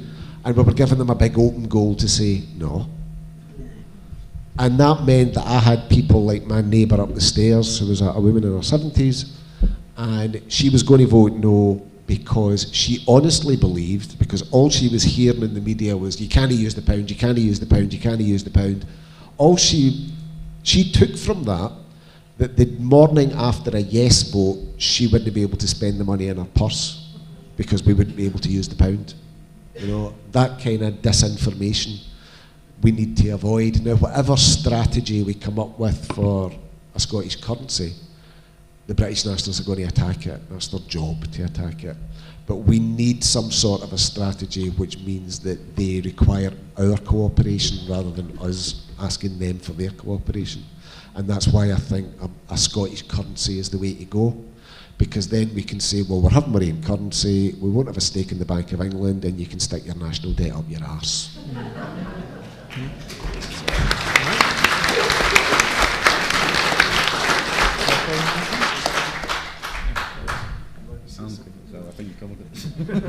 Thanks, Paul. Can I go now? My name's Norrie Hunter. I'm from Hamilton. I work freelance for the BBC. I know quite a lot that goes on inside that company. And I know you two guys, Gordon and yourself, would give them a run for money with the stuff you put out, and they know that. But what I'd say is my 9-year-old daughter knows more about politics. I'll trump you, Gordon. She talks to me about Theresa May being this, that, and the next thing, and it's from me, of course.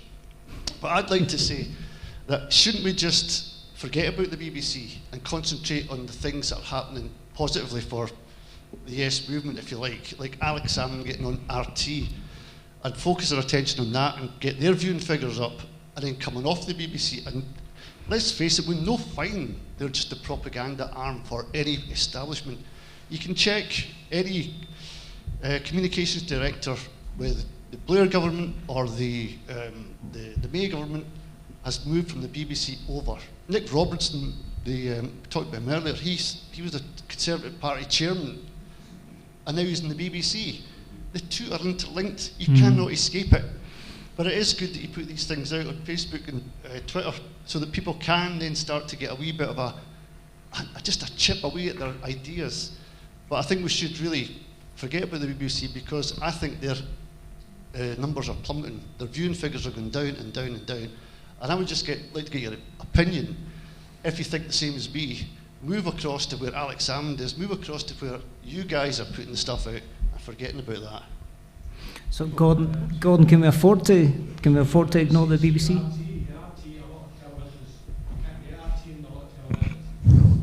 Can I? There is a lot in what you say. As we all know, the media played a gigantic part in the way the last referendum ended up, and it struck me, and I've actually broadcast this idea before, that the simple way around the media problem is to not have any media coverage at all of the next referendum. Not allow it for either side. In other words, no television media is allowed to report or to interview anybody involved in the whole campaign, and there will be no party political broadcasts. Only town hall meetings like this, and only social media will be permitted. Now, if you think about this, there is nothing in electoral law that says you can't stop the media. I mean, if everybody is treated equally, if both sides are equally damaged by this, then it's fair. It's completely fair. If there's no media for anybody, then the No campaign cannot claim that they're being disadvantaged, although they are obviously being disadvantaged because we're cutting off their oxygen. And this is something I want to look into to see if it's possible that when the final referendum comes, and I think it will probably be a lot earlier next year than we believe, but when it does come, the Scottish Government should insist that there is a complete media blackout and that only town hall hustings will be allowed. It's fair to everybody. The No campaign can have their hustings, we can have ours, but none of us will have the advantage of media. If you take the media away from them, they've got nothing.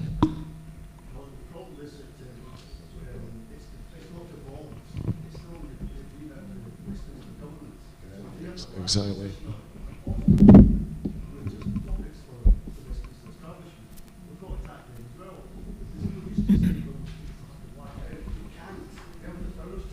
Exactly. That's what I was just about to say, that, you know, broadcasting is reserved to Westminster, so we can't. I mean, the Scottish Government can say what it likes, and Westminster can go, nah. So, well, exactly, and the newspapers are even more biased, I think, than the BBC is, because the BBC has has a legal, because it has broadcasters have a legal obligation towards impartiality, and they can push the boat, and they do, but newspapers don't have that at all, and we are massively outnumbered in terms of newspapers. But what I would like to say is, where I would like to see more activity from the Scottish Government, and it has to come from the Scottish Government, is they really should be highlighting the fact that it's not unreasonable for Scotland to ask for, a Scottish public service broadcaster. It's unreasonable that we don't have one already, because every other self-governing country and territory in Europe, self-governing country and territory in Europe has got one. In Scotland, we had this ridiculous, farcical argument a few months ago about this Scottish Six, about getting an extra half hour of Scottish, news on BBC One, and Mary Black stole my joke, and she gave a speech to the conference about David Torrance wrote an article in the Herald about how this Scottish Six, he said, was the holy grail of the Scottish independence movement. And there was me thinking that the holy grail of the Scottish independence movement was independence. But now, thanks to David Torrance, we know it's really an extra half hour of Jackie Bird. But one of the things I'm always going on about, and I mentioned it in the London Calling documentary, I think, to be honest, to be fair, I think it is in some sense counterproductive to continually bang on about the BBC. We have to present an alternative to it, but I do think it is important that we highlight the iniquity that Scotland doesn't have its own broadcasting service. Originally, broadcasting was slated to be devolved to Scotland back in the 1990s, and it was taken out of the list of devolved powers at the insistence of Scottish Labour MPs, who didn't want Scotland to have its own broadcaster. And the reason they didn't want Scotland to have its own broadcaster was because they didn't want Scotland to be able to talk about itself without reference to Westminster. They used the BBC, they used the media of the British state in order to win the first independence referendum, and that's how they're determined that they're going to win the last Scottish independence referendum. Now, there's a wee country that I'm constantly going on about, it's called Gagauzia, 150,000 people. They're Orthodox Christian Turkish speakers who live in the poorest corner of Moldova, which is the poorest country in Europe. They have self-government, they've got a statute of autonomy. And despite the fact that their economy rests upon 2 nationalised vineyards, they've got their own public service broadcaster, and Scotland doesn't. So it has got nothing whatsoever to do with finances and everything to do with politics. And I really would like to see the Scottish Government be far more active in highlighting the injustice of the fact that Scotland does not have its own public service broadcaster. Catalonia has got a 24-hour, 7-day-a-week Catalan news channel of its own. And yet in Scotland we were reduced to begging the BBC for an extra half hour a report on bloody Scotland. It's outrageous. Does anybody have any more questions? I was just going to say something. Yeah, of course, absolutely. I think the point that you make about the BBC, you can't get away from it because it's there, it's ubiquitous. And as Paul said, we had that argument, and the thing that came out of that argument wasn't that you would get a Scottish Six. They said, tell you what, we'll give you much more than that, we'll give you your own channel starting in 2018. I think it's due to start in the spring of 2018. But what that means is that instead of being on BBC One, which is where most people will go to, it'll be on channel 257 or whatever it happens to be. It's hidden off in a corner, nobody's going to watch it. And then they'll say, oh look, nobody watched it, so we cancelled it. So you can't get away from the BBC, but what you can do, and certainly what I've tried to do, is instead of telling people, look at what the BBC do, that's terrible, just look at that wee bit. Did you see what they did there? Because like I said, once you see behind the wizard curtain, once you know the techniques that they use, you can't help but see them. I'm listening to GMS or Reporting Scotland, and you just see the way that the newscasters say something as though it's a fact, and it turns out that what they're actually doing is commenting on what the Chancellor said. Laura Kuenssberg tweeting out something about how the 13 Tory MPs were the ones that got the VAT cut. She tweeted that, and then she later went, oh no, I was only quoting the Chancellor. But there was no quotation marks. What she was doing was saying what if anybody reading that would go, oh, the BBC says that that's what's happened, right, okay then. So that's what I try to do, is to point out the little things that they do, so that once people see them for themselves, rather than being told about it, it might change.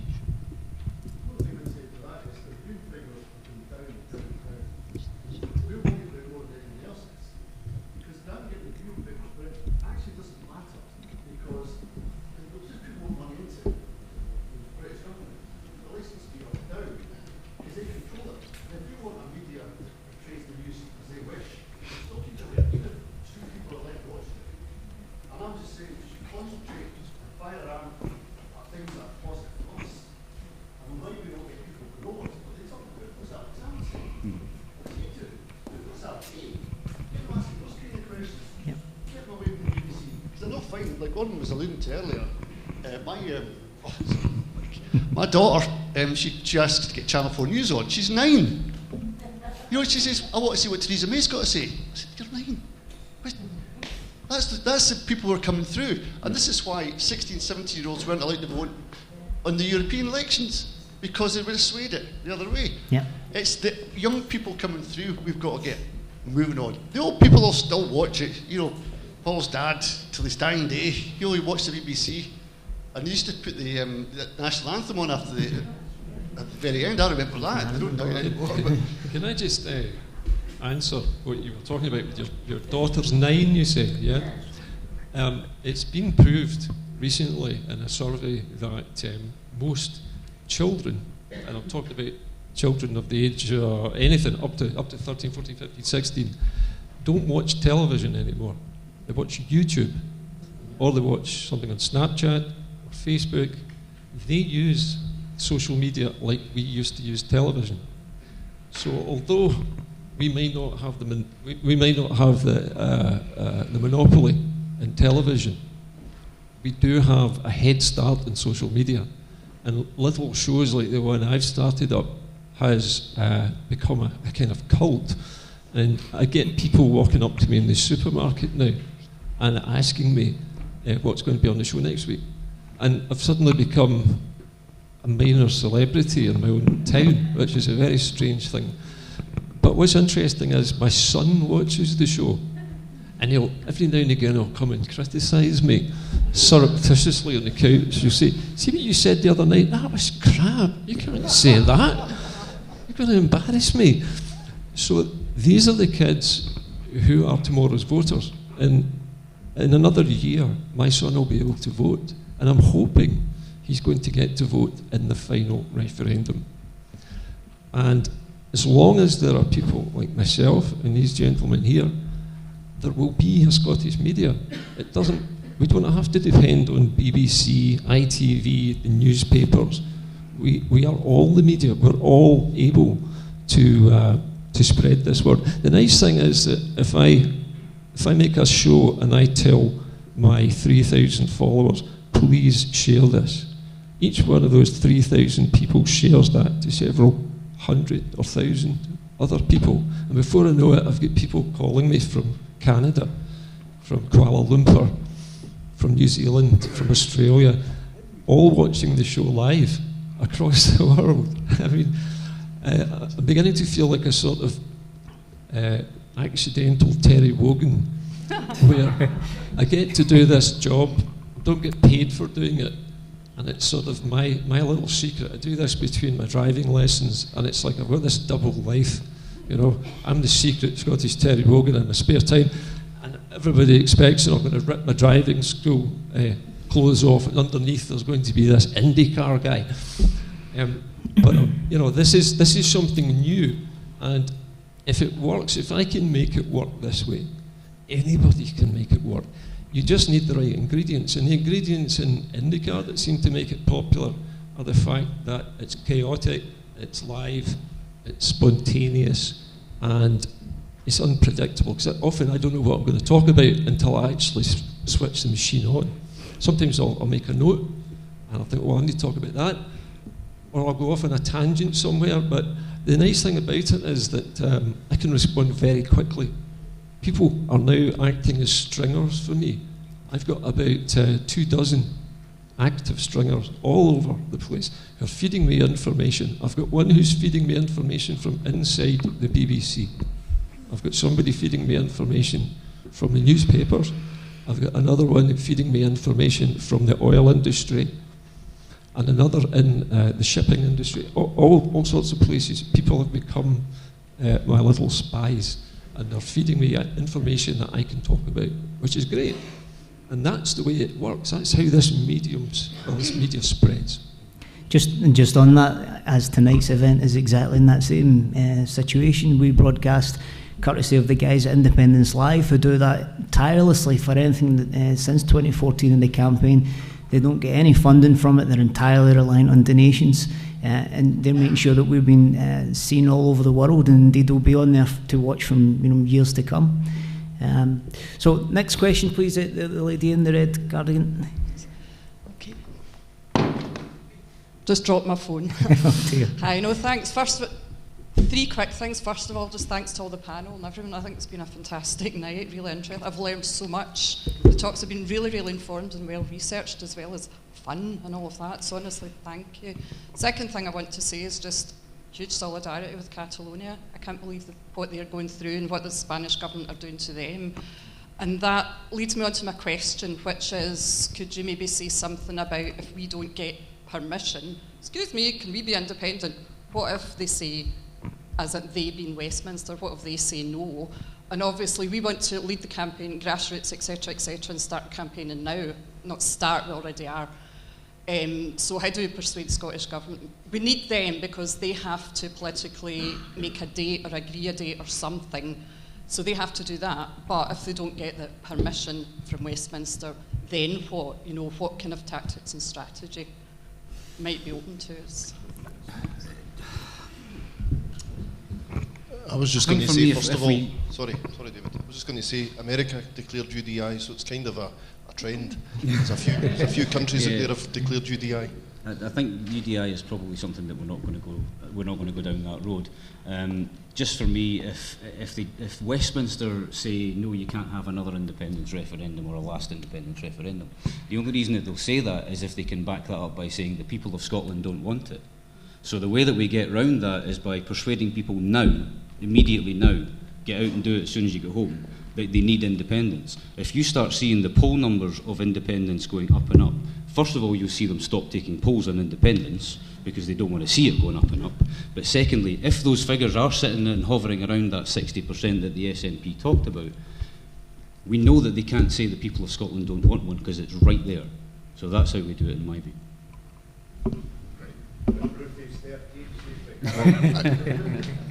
Catalonia can't have an independence referendum because of Clause 2 of the Spanish Constitution, which says that Spain is one and indivisible, which is actually a Francoist slogan. And that slogan was put into the Democratic Constitution of Spain in 1978 after Franco died, because at the time there was a real fear in Spain that there was going to be another civil war, that the generals wouldn't surrender power peacefully. And one of the big sparks for the civil war in the 1930s was the fear that Catalonia and the Basque Country were heading towards independence. And that's what brought the generals out the barracks in the first place.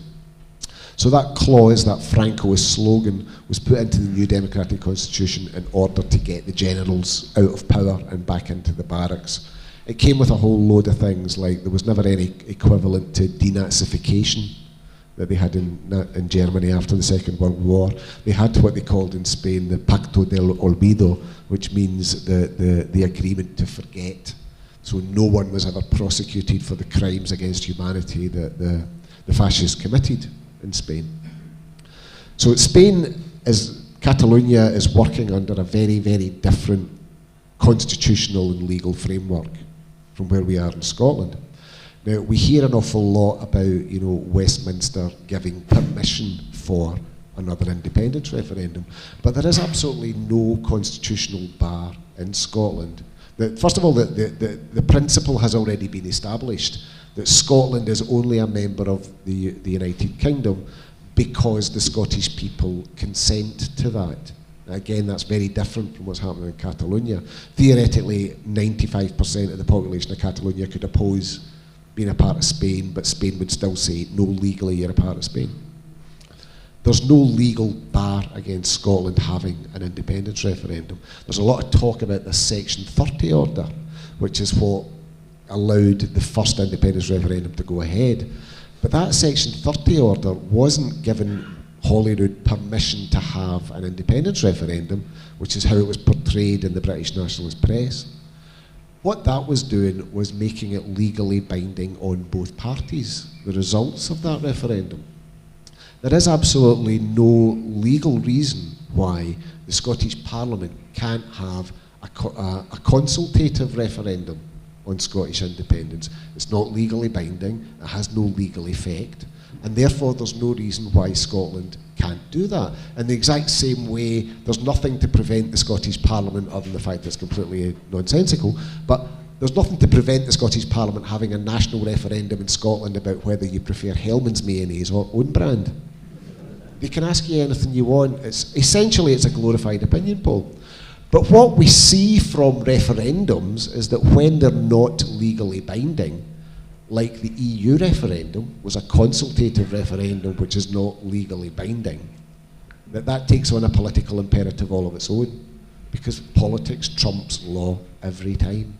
So the Scottish Parliament could go ahead and say, right, we're having a consultative referendum, irrespective of whether you agree to have one or not. And that is actually why David Cameron consented to the Section 30 order, because it was allowing him to appear as though he had some control over the process, when in fact he didn't. The Scottish Parliament could press ahead with a Scottish independence referendum without the permission of Westminster. What I think would be likely to happen in those circumstances is that the British nationalist parties they've been paying as close attention to Catalonia as we have. They wouldn't send in the police, they wouldn't try and physically prevent us having a referendum. Instead, what we would have in the British media and the BBC is wall-to-wall coverage of how this referendum had no legal standing, wasn't recognised, it was a waste of time voting. Even if you do support independence, there's no point in turning out to vote. We'd get that wall-to-wall on the media, because the only way we could ensure that a referendum like that had validity would be if the British nationalist parties participated in it, and they probably wouldn't participate in it. And then the only way that we could make sure it was legally valid, politically valid, would be to have a very, very high turnout. In Catalonia, they were able to achieve a reasonable turnout because they've got a media which was explaining to people how to vote, where to vote, how the process was going to work, and that it would have a political reality, even though the Spanish government was saying that it was illegal. We don't have that in Scotland. We have a media which is very hostile to the idea of Scottish independence. However, there is still a way that we can have an independence referendum without the consent of Westminster, and which the British nationalist parties have to participate in. It's very much the nuclear option, and it would require considerably more in the way of cooperation between the SNP, the Greens and the Socialists than we've seen up till now, and between those parties and the broader non-party independence movement as a whole. But there's absolutely no reason why the Scottish government, the Scottish Parliament, can't convert the next Scottish parliamentary elections into a plebiscite election. And in effect, what we're doing in that election would be to say that if you vote for a pro-independence party, that's a vote for independence. It's not a vote to have a referendum. You're voting for independence if you vote for an independence party in this referendum. And if we have a majority of the seats, and if we have a majority of the votes in that election, which, remember, the British nationalist parties can't ignore, because it's an election for a Scottish Parliament, and if they boycott it, it means that they are surrendering the Scottish Parliament to 100% control of pro-independence parties, which they're certainly not going to be prepared to do. So they will participate in that process.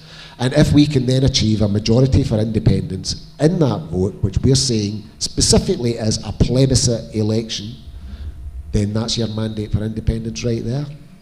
So.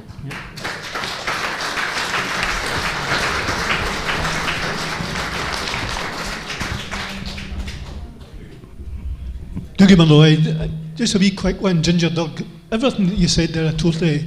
Can you see you? Hear him, sitting. Oh, sorry. I'm not standing up. Well, maybe stand up. No, sorry. So you can sit down again, right. Most of what you said there, no most of it, just about everything you said there, I totally agree with you. But the big difficulty I had, and the question that must be answered, by the way, is the role of the European Union looking at Catalan now. That's a big picture. And the other thing, of course, is, although we're talking about legislative processes out the Court of St James, they've been doing it for 500 years. And I thought I heard everything to do with everything, because I'm quite a keen follower of what's happening both in Holyrood and what I call Westminster down there. But when I heard them invoking the Henry VIII Act, I thought I'd heard everything. You know, and when the Queen gives the royal assent, whatever that is, to things, I wasn't surprised. You're a linguist as well. A wee bit of Russian myself, by the way, but she does it in Breton French, and he goes into the bag and tells her. Now, when you actually look at the realities of it, the question is this, and I get asked this one: how can you want to be independent from Gross Britannia and at the same time be tied down to the European Union that took that bad political attitude towards Catalan? Well, I was always very, very pro-European. I was always very much pro being a member of the European Union.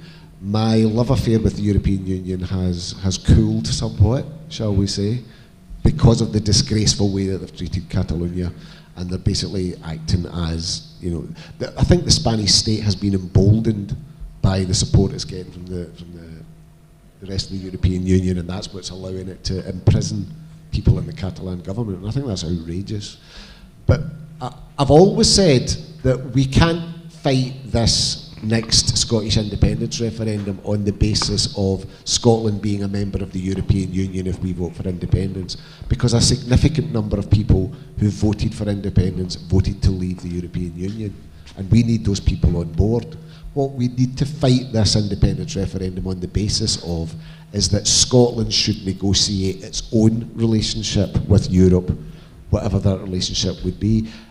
We need to have another referendum in Scotland after independence in order for the Scottish people to decide what sort of relationship we want with the European Union, or whether we should be a member of EFTA or whatever we want.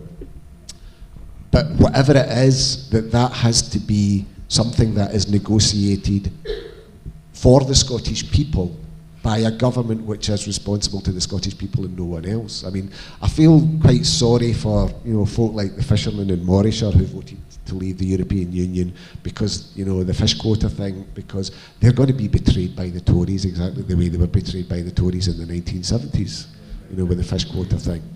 The other thing I kind of think about is, well, it's all very well saying that you want to be able to fish as much as you want, but who are you going to sell your fish to?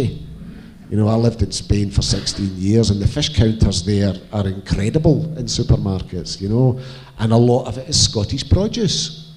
You know, and if we don't have access, free and untrammeled access to the European markets, Scottish fishermen are buggered anyway, because there's nobody they're going to be able to sell their fish to. So I think we have to separate the two questions of independence from membership of the European Union. We have to fight this common independence referendum on the basis of Scotland gets to choose, Scotland gets to decide what sort of relationship with the rest of Europe is best for Scotland, because a Tory Brexit is the worst possible outcome for us. You know, the Conservatives are not taking us out of the European Union because they want to convert this country into a paradise of workers and employment rights. You know, and if you wanted to leave the European Union because you didn't like the TTIP, you know, trade agreement, which by the way is now dead in the water, if Scotland was a member of the European Union in its own right, we'd have had a veto on that. But if you think that TTIP was bad, just wait till you see what sort of trade deals Liam Fox has got lined up for us. You know, it's going to be horrendous. So we do have to separate. You see, like I said, it gets back to the campaign being too closely associated with a single political party the way it was in 2014, and that was a big weakness. Because being a political party, the SNP needs to have a range of detailed policies on a whole lot of issues. But those policies fundamentally are separate from the question of Scottish independence. And we need to fight the campaign on the basics, and the basics is who gets to choose, not what that choice must be.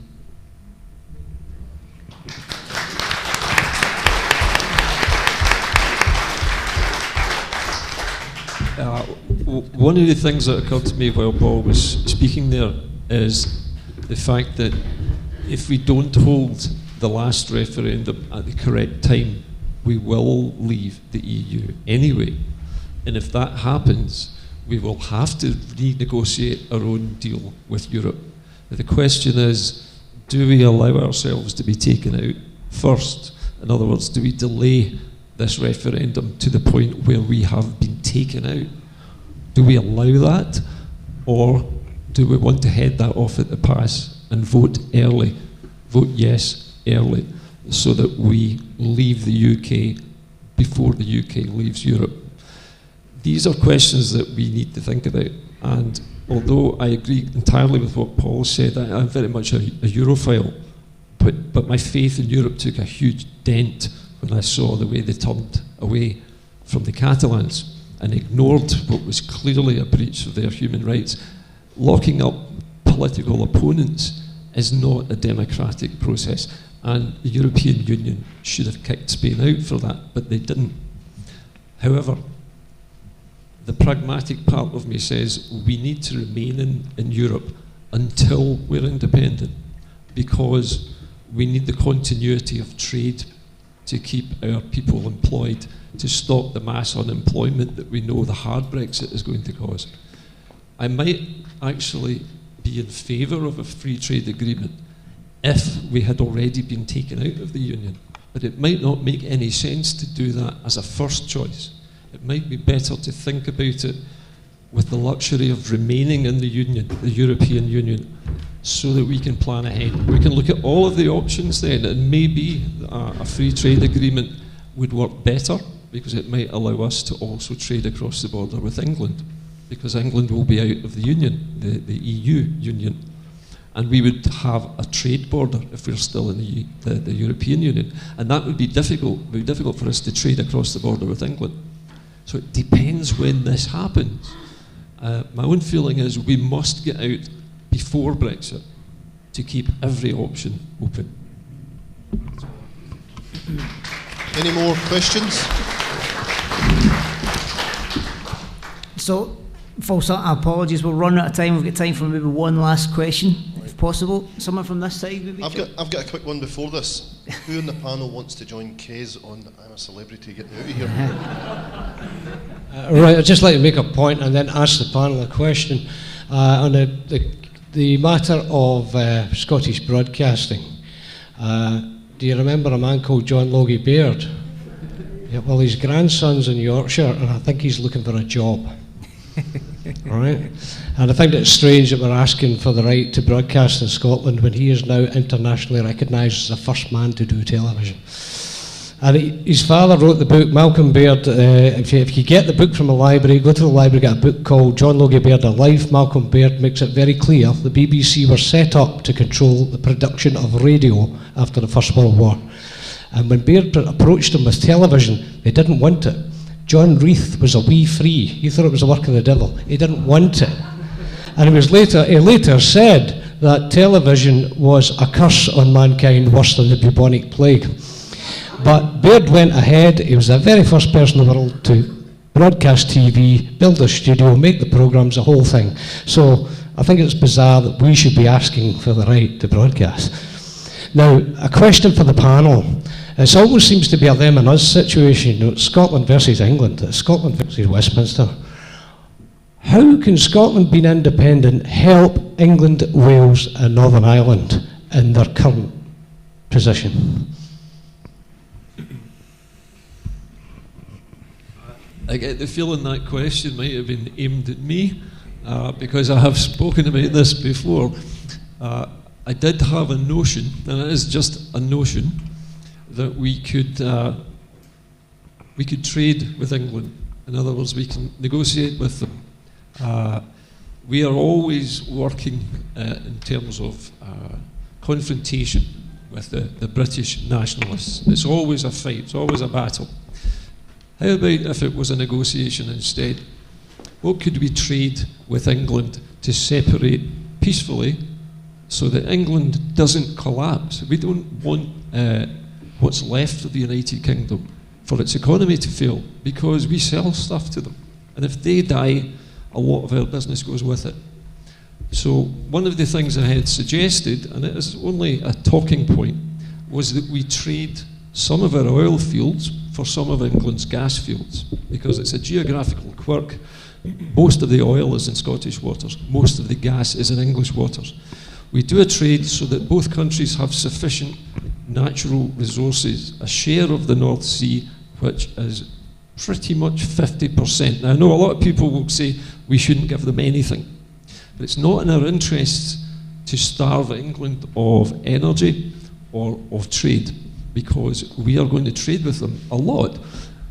The other thing I wanted to say is that if we do have a free trade agreement and we negotiate a peaceful negotiation with what's left of the United Kingdom, then we can also speak to Northern Ireland and say, if you become a principality instead of being a part of the UK, then you can also have a free trade agreement with Europe, and you can trade with the South with no border, and you don't have to reunify if you don't want to, and you can trade with Scotland.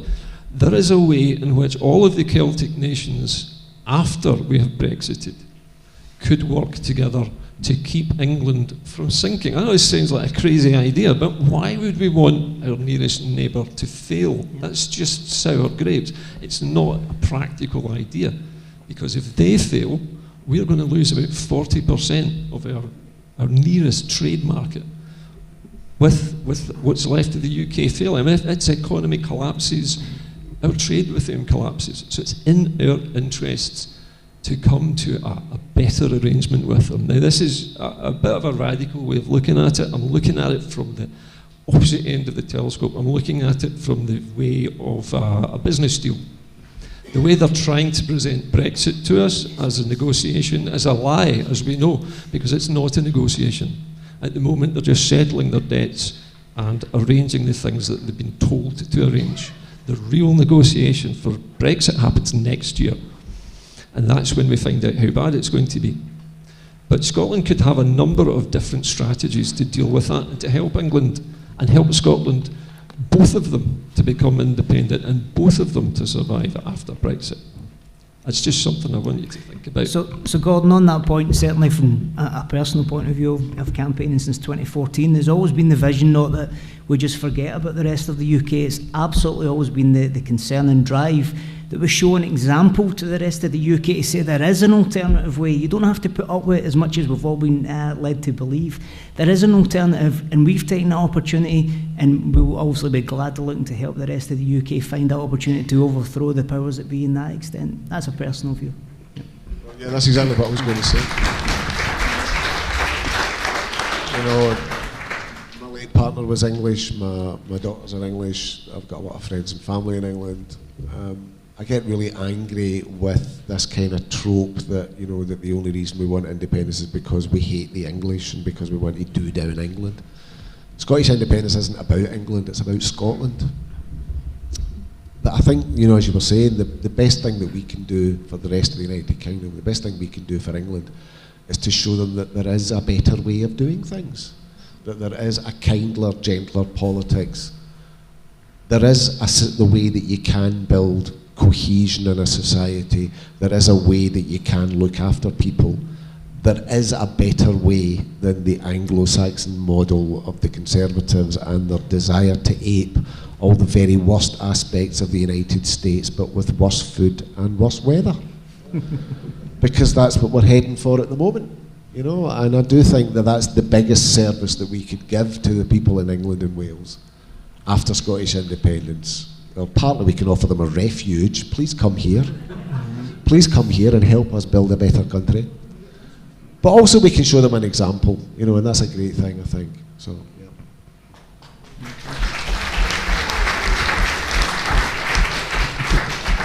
Far be it from me to disagree with the first speaker and agree with the second one, but I think that our natural resources are ours and that we would absolutely trade with England, but not necessarily give part of our natural resources to them as part of well, you'll let us be independent if we just give you some of this. We will vote for independence, or we'll decide as a people that we want to be independent. We'll decide what our country looks like and how we're going to do it. And as the other speakers have said, the benefit that will have to the rest of the UK, or what's left of the UK, will be the utter destruction of the British establishment. Nothing to do with the people.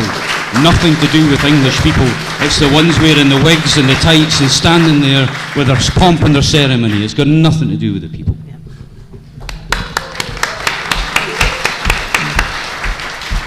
So, ladies and gentlemen, unfortunately we'll have no more time for questions, but it does take us to our next bit of business of the evening. I believe we had a raffle for this evening. Naz, if you could come up and help us out with that. Can I just say, if you want to buy Paul Kavanagh's books, they're up there and he'll sign them more than gladly. And Greg, I'm sure, will make his way over to the corner for anybody that wants a Christmas present. Plenty of the books over in the corner as well. And I would strongly recommend reading through the books, because the first few pages of the Chris Cairns book is fantastic. So head over in the corner when you can. Thanks, John. So for the raffle prize that was kindly donated tonight by a local business, Bangles and Bling by Stephanie and Lynn, fantastic branded yes glasses and stuff like that. So very fantastic prize for anyone that gets it. You kindly do the honours. As long as it's not my number. 66. 66. Bobby, well done. Congratulations.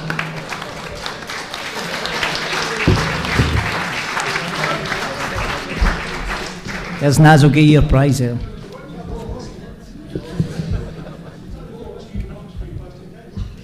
So, ladies and gentlemen, listen, I just wanted to say again, thanks very much again for coming out. We're actually overwhelmed with the response that we got tonight. Really, certainly, I appreciate you coming out tonight, particularly on this really miserable November evening. Thanks very much. Thank you.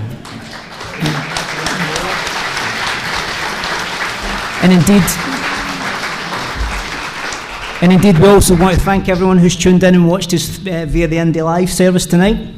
Hope you enjoyed it. Hope you got what you were expecting to see. And again, I want to thank the guys from Indy Live and indeed Apache Alba who helped us make that so tonight.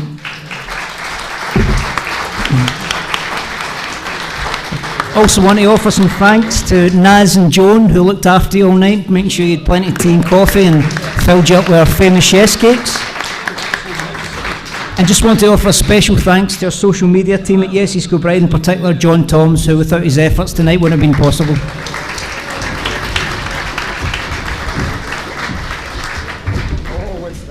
So, last but not least, ladies and gentlemen, as they're trying to leave already, our fantastic speakers, Mr. David Hooks, Greg Moodie, Gordon Ross, Paul Kavanagh, and the dog Ginger. Knowing that Christmas is just round the corner, thanks very much, thank you. Knowing that Christmas is just round the corner, we've got amazing stuff for sale for some potential gifts, and I'm sure if you speak to the speakers kindly, you'll get a signed copy that could also have a bit of value. Ladies and gentlemen, thanks very much for coming again. I hope to see you soon. Safe journey home. Thank you.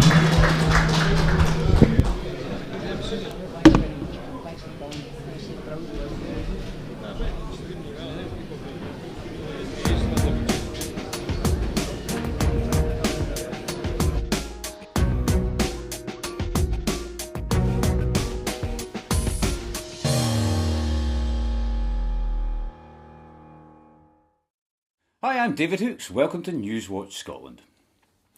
Do you know what doorstepping is? It's a journalistic term. It means forcing an interview on someone without their prior consent. Or, to put it another way, confronting them. Remember when the Michelle Thompson story broke? BBC Scotland wasted no time in confronting Nicola Sturgeon. Michelle Thompson maintains that all of her business dealings were entirely within the law. She's herself, as I understand it, not under investigation by the police. What do you think of Michelle Thompson's business practices? What do you think of her business practices? The SNP leader was in fact confronted on more than one occasion. Do you regret endorsing Michelle Thompson? And what about the time the Daily Telegraph falsely claimed Nicola Sturgeon wanted David Cameron to win the 2015 general election? Let's bring you some breaking news now. The Scottish First Minister Nicola Sturgeon giving her reaction to the reports in the Daily Telegraph which suggested she'd prefer David Cameron as Prime Minister to Ed Miliband. The SNP leader was confronted in Glasgow that very day. Did you, at any stage, say that you would prefer David Cameron as Prime Minister to Ed Miliband? Absolutely, 100% categorically, no, I did not. Now that interviewer was at times pretty tetchy and highly suggestive. You've spent 5 years saying that Scotland should be independent because of the Tories. Is there not a certain attraction for you in continuing to campaign on that basis after the election? OK, just for the record, let me make clear that you're asking me to comment on comments where you won't tell me who sent these comments, but I'm expected to somehow, believe that those comments have been made. It's worth pointing out that the accusations against both Michelle Thompson and Nicola Sturgeon were ultimately proven to be baseless. Baseless smears, though, were enough for BBC Scotland to dispatch senior reporters to confront and question the SNP leader on camera. But BBC Scotland appears to operate different rules depending on which political leader is at the centre of a controversy. I fully accept that what they said was wrong, that it was wrong, and if their behaviour doesn't change, they are out. But we've got to allow people the opportunity online to change, and even if that's one person or two people at a time, then that's the way we're going to go about it. That was Ruth Davidson, commenting on two councillors who had just been reinstated into the Conservative Party. You'll notice that unlike Nicola Sturgeon, Ruth faced no questions. That's odd when you consider what kind of people Ruth had just reinstated. Scottish Tory councillor Alistair Majory had posted anti-Catholic and sexually explicit messages on social media. Scottish Tory councillor Robert Davies had posted racist messages on social media.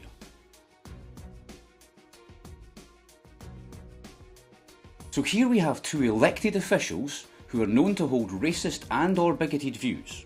And racism and bigotry are at the extreme end of what most people would consider highly inappropriate behaviour. Yet Ruth Davidson is allowed to make a statement to camera without facing one single question from the BBC. What they said was wrong, that it was wrong, and if their behaviour doesn't change, they are out. The refusal to post a question to the leader of the Scottish Conservatives on camera is even more bizarre when you consider Ruth Davidson had refused to give interviews on the subject of the two councillors for days. So frustrated was one BBC Scotland presenter that he resorted to posting a message on social media himself. So why, when a high-profile BBC presenter was complaining about Ruth Davidson repeatedly refusing to be interviewed, was a BBC Scotland camera dispatched to just film her, without apparently having prepared one solitary question? The reporter who introduced the Reporting Scotland item was Nick Eardley. You'd think that Eardley was part of the team that filmed Ruth Davidson, wouldn't you? But you'd be wrong. Here's how Nick Eardley responded on social media when quizzed about the Reporting Scotland item. That's a BBC Scotland reporter accusing someone of engaging in a conspiracy theory for asking a question. According to Eardley, he wasn't present when Ruth Davidson was filmed, so who arranged and conducted the filming, and why did Eardley present the item on Reporting Scotland? When BBC critic G.A. Ponsonby asked this very question, he received the following reply from Eardley.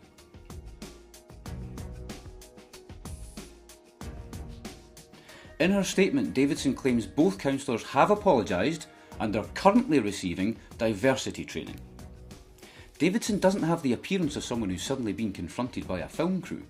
There's little sign of discomfort, it's all very neat and tidy.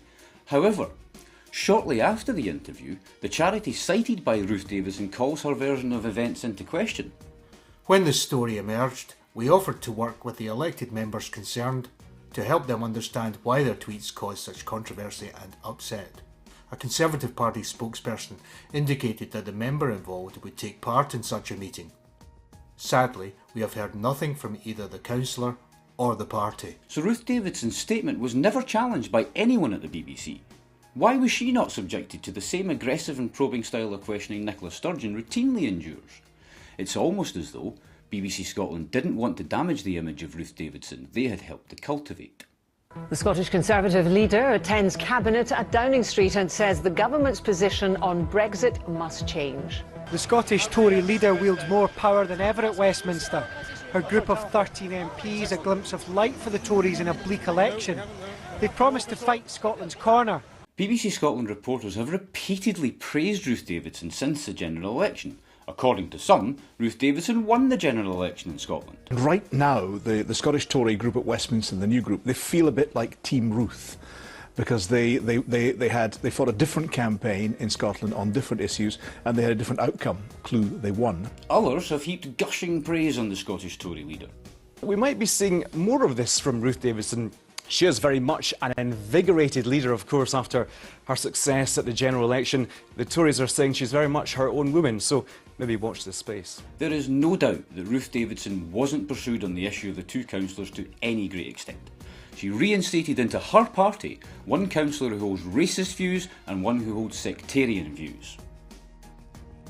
But they aren't the only Scottish Conservatives to hold objectionable views and to have posted them on social media. On September 1st, 11 days after the councillors were reinstated, Ruth Davidson appeared on Radio Scotland's flagship morning radio programme, Good Morning Scotland. The Scottish Conservative leader wasn't there to answer questions on any of her councillors, she was there to talk about a new policy her party was promoting. Halfway through the interview though, presenter Gary Robertson went off script and pressed her on the issue of the two councillors.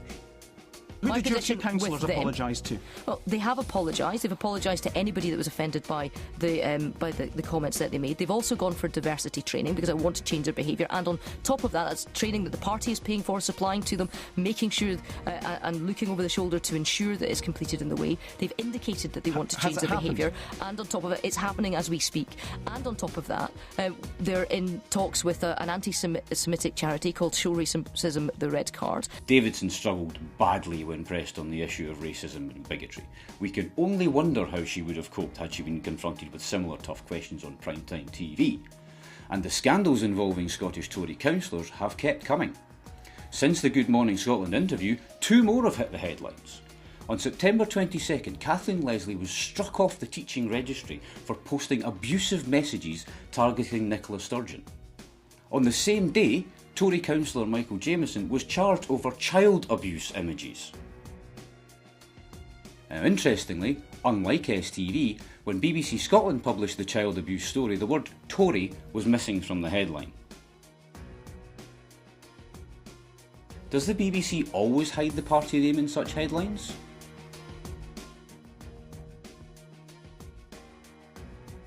Ruth Davidson appeared on Reporting Scotland that evening, but as you see, faced no questions on the continuing scandals involving her party. We're the only country in the world that at the point at which we leave are already going to comply with every rule and regulation that the EU has. So we're not a Canada, we're not a Norway, and we're looking for something different. We're looking for a UK model.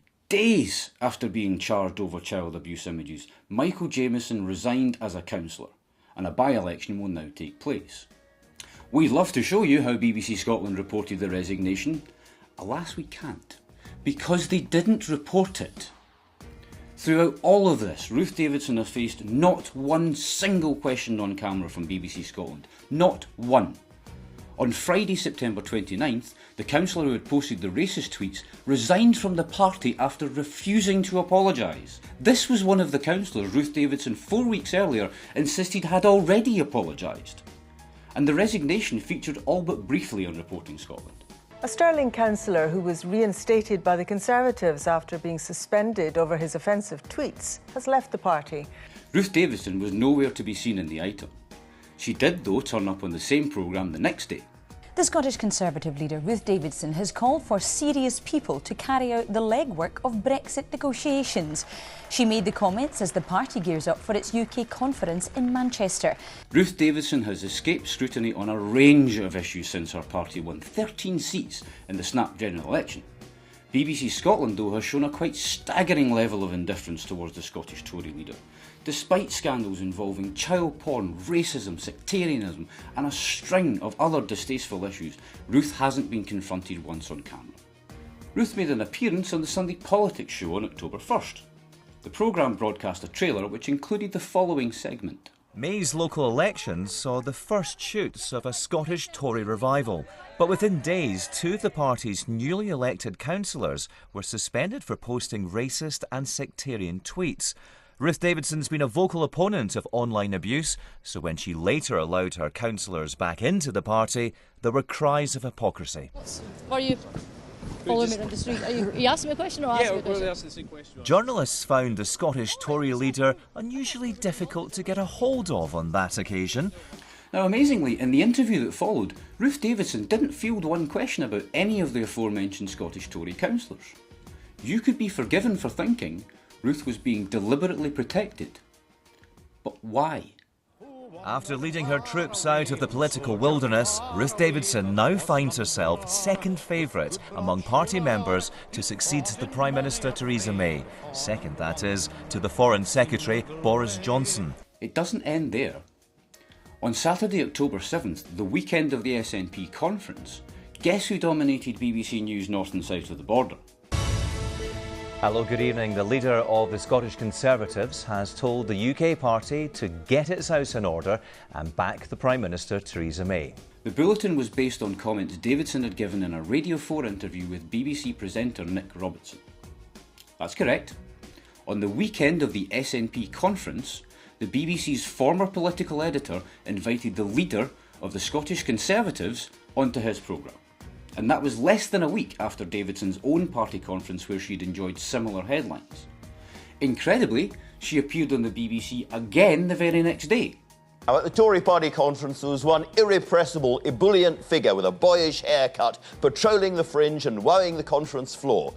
I'm not talking about Boris Johnson, but one of his greatest admirers, Ruth Davidson, and she's with me now. Ruth Davidson is being touted as a future UK Prime Minister. Her image is being carefully manipulated by a friendly and compliant media. The Scottish Conservative leader is being presented as someone ordinary people can trust, influential, popular, down-to-earth, politically savvy. Pursuing her over racist sectarian councillors might tarnish that carefully nurtured image, and that wouldn't help Ruth at all now, would it? Not convinced? Ask yourself a question. What if the councillors who hit the headlines over child porn, racism and bigotry had been from the SNP? No wonder Ruth Davidson is laughing. As ever, draw your own conclusions.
Okay folks, I hope you enjoyed that.